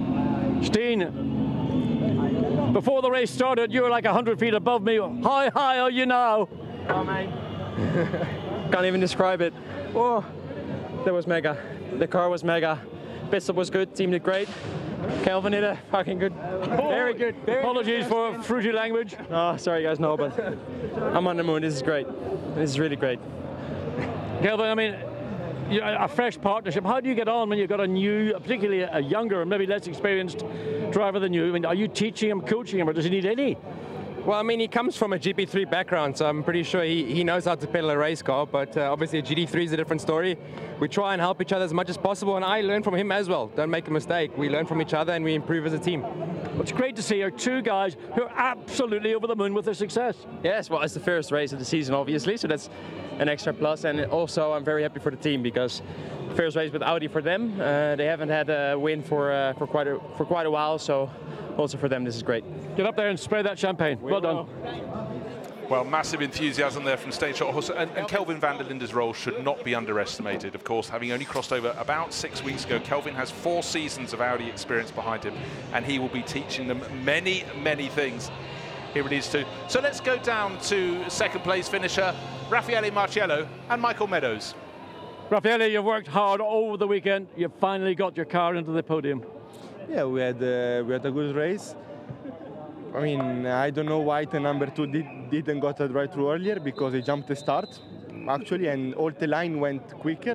So I think this was I expected a drive-through from them, but then all the race was okay. We lost a bit in the pit stop because I came really close to the number 2, and I hoped to pass them and maybe even the 55. But yeah, we We have to improve a bit in our pit stop, but yeah, at the end we had a good race. We stayed out of the trouble and finished P2, so I mean, it's a good start of the season. Raffaele, the tail of woe you're telling me, it's a long tail. Yeah, the car I think is a bit harder for us because we have a long nose, but I think we can work on it. We can, I mean, you can always improve, so we can for sure improve in this condition. Good man. Michael, you took over from Raffaele, and probably when you took over, you didn't think a chance of getting in the podium. No, not really. When Van Thor went out a few seconds ahead of us, I knew he was P3 on the way in, so I thought that was it, to be honest. Obviously, then when I saw Engelhardt coming up behind, I obviously knew something had gone wrong. But yeah, I think we're a little bit lucky he's got on the podium because of the drive-throughs, but we didn't make any mistakes like last year we did, so it's much better. I don't think we had the pace necessarily of Audi and Lambo here, but it's come away with the good results, positive. And the Lamborghini king up behind you, Frank Pereira, never really, not an issue. No, not too much. I don't know what the pace difference was, maybe 3 or 4 tenths a lap, but Lambo's been so fast here all weekend. I mean, I was just hoping if I could keep him behind initially, then he'd settle down to a rhythm. But yeah, hopefully we'll have the pace advantage on them next time out. Good man, well done. Cheers. So that was Michael Meadows. We heard Raffaele Marciello talking about the number 2 Audi on the left of your screen jumping the start. Look at the grid hatchings, definitely got ahead of the pole starting Lamborghini on the right of the screen, the orange and green one. There the Audi is ahead, shouldn't be ahead, it shouldn't be in front when it gets to start-finish line. Where is the start-finish line? It's coming up here. Who's in front? Oh, it's the Audi. Anyhow, he then backed off a little bit, lost momentum. That allowed Kelvin van der Linde to slot into second place. Look again, it's a replay from a different angle, from down at turn 1. You can see the cars fanning out, but the car that should be first at the start-finish line is the orange and green Audi, and it isn't quite. It's very, very close. Anyhow, let's go down to the third place finishers. From car number 9, Ezequiel Perez-Companc. Hard starting in sort of the mid-pack and making progress, isn't it, Andrea? Yeah, it was a really funny race, actually. I really enjoyed my first stint. The start was intense, I would say, but after that the car was really good, actually.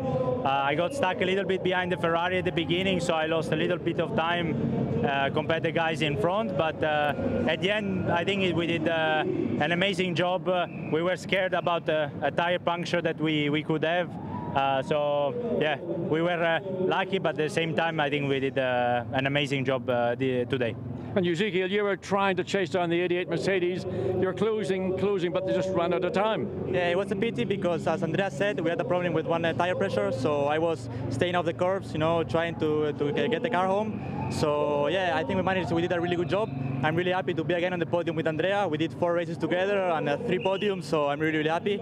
And yeah, I would like to send some thanks to my family, to Denise, and everybody that's given me the support because it's amazing. To start the year like this is new for me. Every time I had such bad starts of the year. So yeah, now we keep pushing and yeah, we fight. Really, really happy. Well done, a nice haul of points. Well done, guys. So good to hear there from Andrea Caldarelli and Ezequiel Perez-Companc. We saw them just before they spoke to John looking at the rear of the car. But there is the 19 car. Yeah, one right, and it was the other rear tyre. You'll see it coming towards you out of the Villeneuve chicane. They reckon the tyre pressure was down in that. That certainly would affect the handling of that Grasser Racing car. But they did enough to keep the red ACA ASP Mercedes behind them. So 6 very, very happy drivers, but happiest of all were the drivers, the number 66 Audi from Attempto Racing, new team winning in the championship. Kelvin van der Linde, who started, and Stijn Schothorst, who brought it home. Raffaele Marciello, Michael Meadows, second for ACA ASP Mercedes. Ezequiel Perez-Companc, Andrea Caldarelli, third to be the best of the Lamborghinis at the finish. But hats off to the car 87, the Mercedes, that started 19th. Nico Jamin and Felix Sarais moved all the way up to 4th place overall. We got 19 of the 22 starters to the finish. 2 drive-through penalties for the number 2 Audi had a massive effect on their result.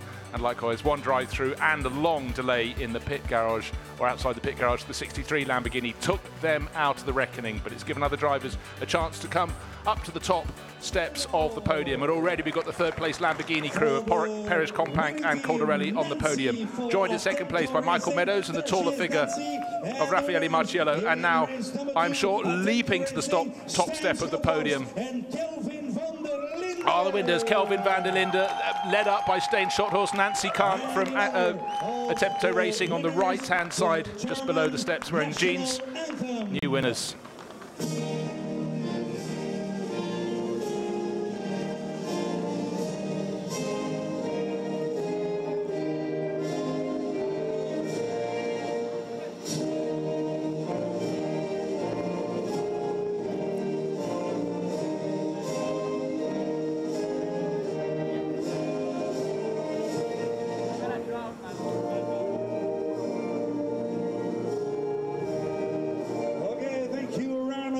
applause for our top 3 in race number 2. The trophies are given by Jacques Heinen, President of the Board, Visitveter Lamen. So here we have the trophies presented to the top 3 crews. You can see that for Stijn Schothorst, he's trying to keep his emotions under control. Massive win for him, enormous win for the Attempto Racing team. Just moved across. Nancy Kant, the team manager for Attempto Racing, being given a trophy she probably would not have expected when they ordered the Audis, but they've clearly made them work very well, very quickly. They seized the opportunity, drive-through penalties for 2 of the top runners, but they were right up among them in their own right with Kelvin van der Linde and Stijn Schothorst. So new faces on the top step, fantastic to see.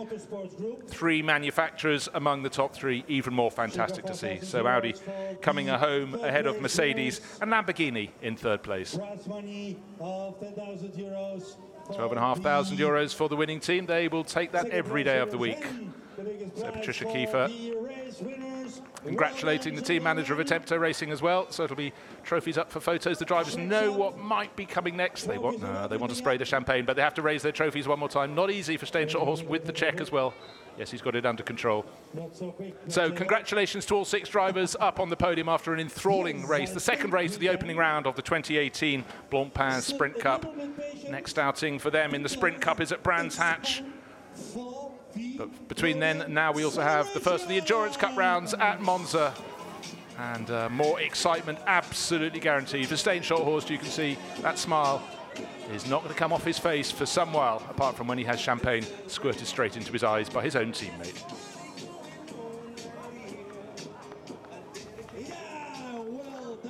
So huge celebrations. Kelvin van der Linde has been a winner for Audi before. He won the Nürburgring 24 Hours last year, and very much a go-to driver. But Stijn Schothorst fresh across into GT3 racing, and he's proving he has got skill that we are going to see a great deal more of once he regains the sight, having had champagne squirted into his eyes. But huge celebrations for the Attempto Racing team. They'll take the trophies, they'll take the bottles, they'll take the check, and head off to the press conference, where I'm sure they will be incredibly proud of what they've achieved today. 4th place yesterday, don't forget that for the duo there, but victory today, a real blue ribbon result for them. There we go, I think. So as the top 6 drivers drift off, we have more podium celebrations. Silver Cup celebrations. Number 90 crew, Nico Bastian and newcomer Jack Manchester. Second grouping to go up onto the podium will be the 35 crew. SMP, new Russian duo, Vladimir Atuev and Alexei Korniov, and the driver who wins the Silver Cup is number 3 Audi crew, Gilles Magnus and Alessio Picariello. So yet more faces in the Silver Cup for the younger drivers. It's been a great day. And here come the 2 who only got the nod on Thursday evening, Alessio Picariello and Gilles Magnus. But let's look back at what went on just over an hour ago. Start of the race, and it was the black Audi that got its nose in front, which it should possibly not have done, because it was the pole car that should have broken the start-finish line in front. It was in front down to the first corner, and Mirko Bortolotti made sure of that. Kelvin van der Linde went up into 2nd place around the number 2 Audi. In behind, Robin Freet, starting 11th on the grid, found traffic all over the place in front of him, but it was nose-to-tail stuff. Already bodywork damage for the number 1 Audi, being clipped up the rear. That would cost it, and 2 drivers took turns to hit the side of the number 11 Ferrari, and that picked up a puncture, and that took it right out of the Pro-Am Cup reckoning. Number 19 was started by Andrea Caldarelli, and he was in fighting form. He moved up behind the yellow and blue Ferrari of Carlo Van Dam. He had Robin Freets right behind, trying to gain position, but the driver who made it past the Ferrari was Caldarelli, using all those years of Lamborghini experience. But out front, controlling the race absolutely beautifully, nearly 8 seconds clear just before he thought about it becoming time to go in to make the pit stops. But a problem for Engelhardt doing up his belts meant the number 2 Audi that came in behind him left in front of him, but it left with some cones in its path, and there is Engelhardt still trying to do up his belts, but I'm afraid driving over the cones would lead to a drive-through penalty, and the mechanics still being in the pit lane when Engelhardt tried to get away led to a drive-through penalty for them as well. So take 2 of the top runners out of the mix, and that left the number 66 car out front with Stijn Schothorst now at the wheel. Drivers pushing right to the edge of the circuit. Bortolotti and Engelhardt coming in for the drive-through penalty. That would see them tumbling down the order. And then this move for the number 2 Audi led to a second drive-through penalty for Dries van Thor as he tried to go down inside Simon Gachet. And that left the 66 Audi in the lead of the race. Stayne Shorthorst pacing it beautifully to take it down to the end of the race. The 88 Mercedes could do nothing about it. However hard, Michael Meadows scored. But Zolder Sunday, it's an Attempto Audi win.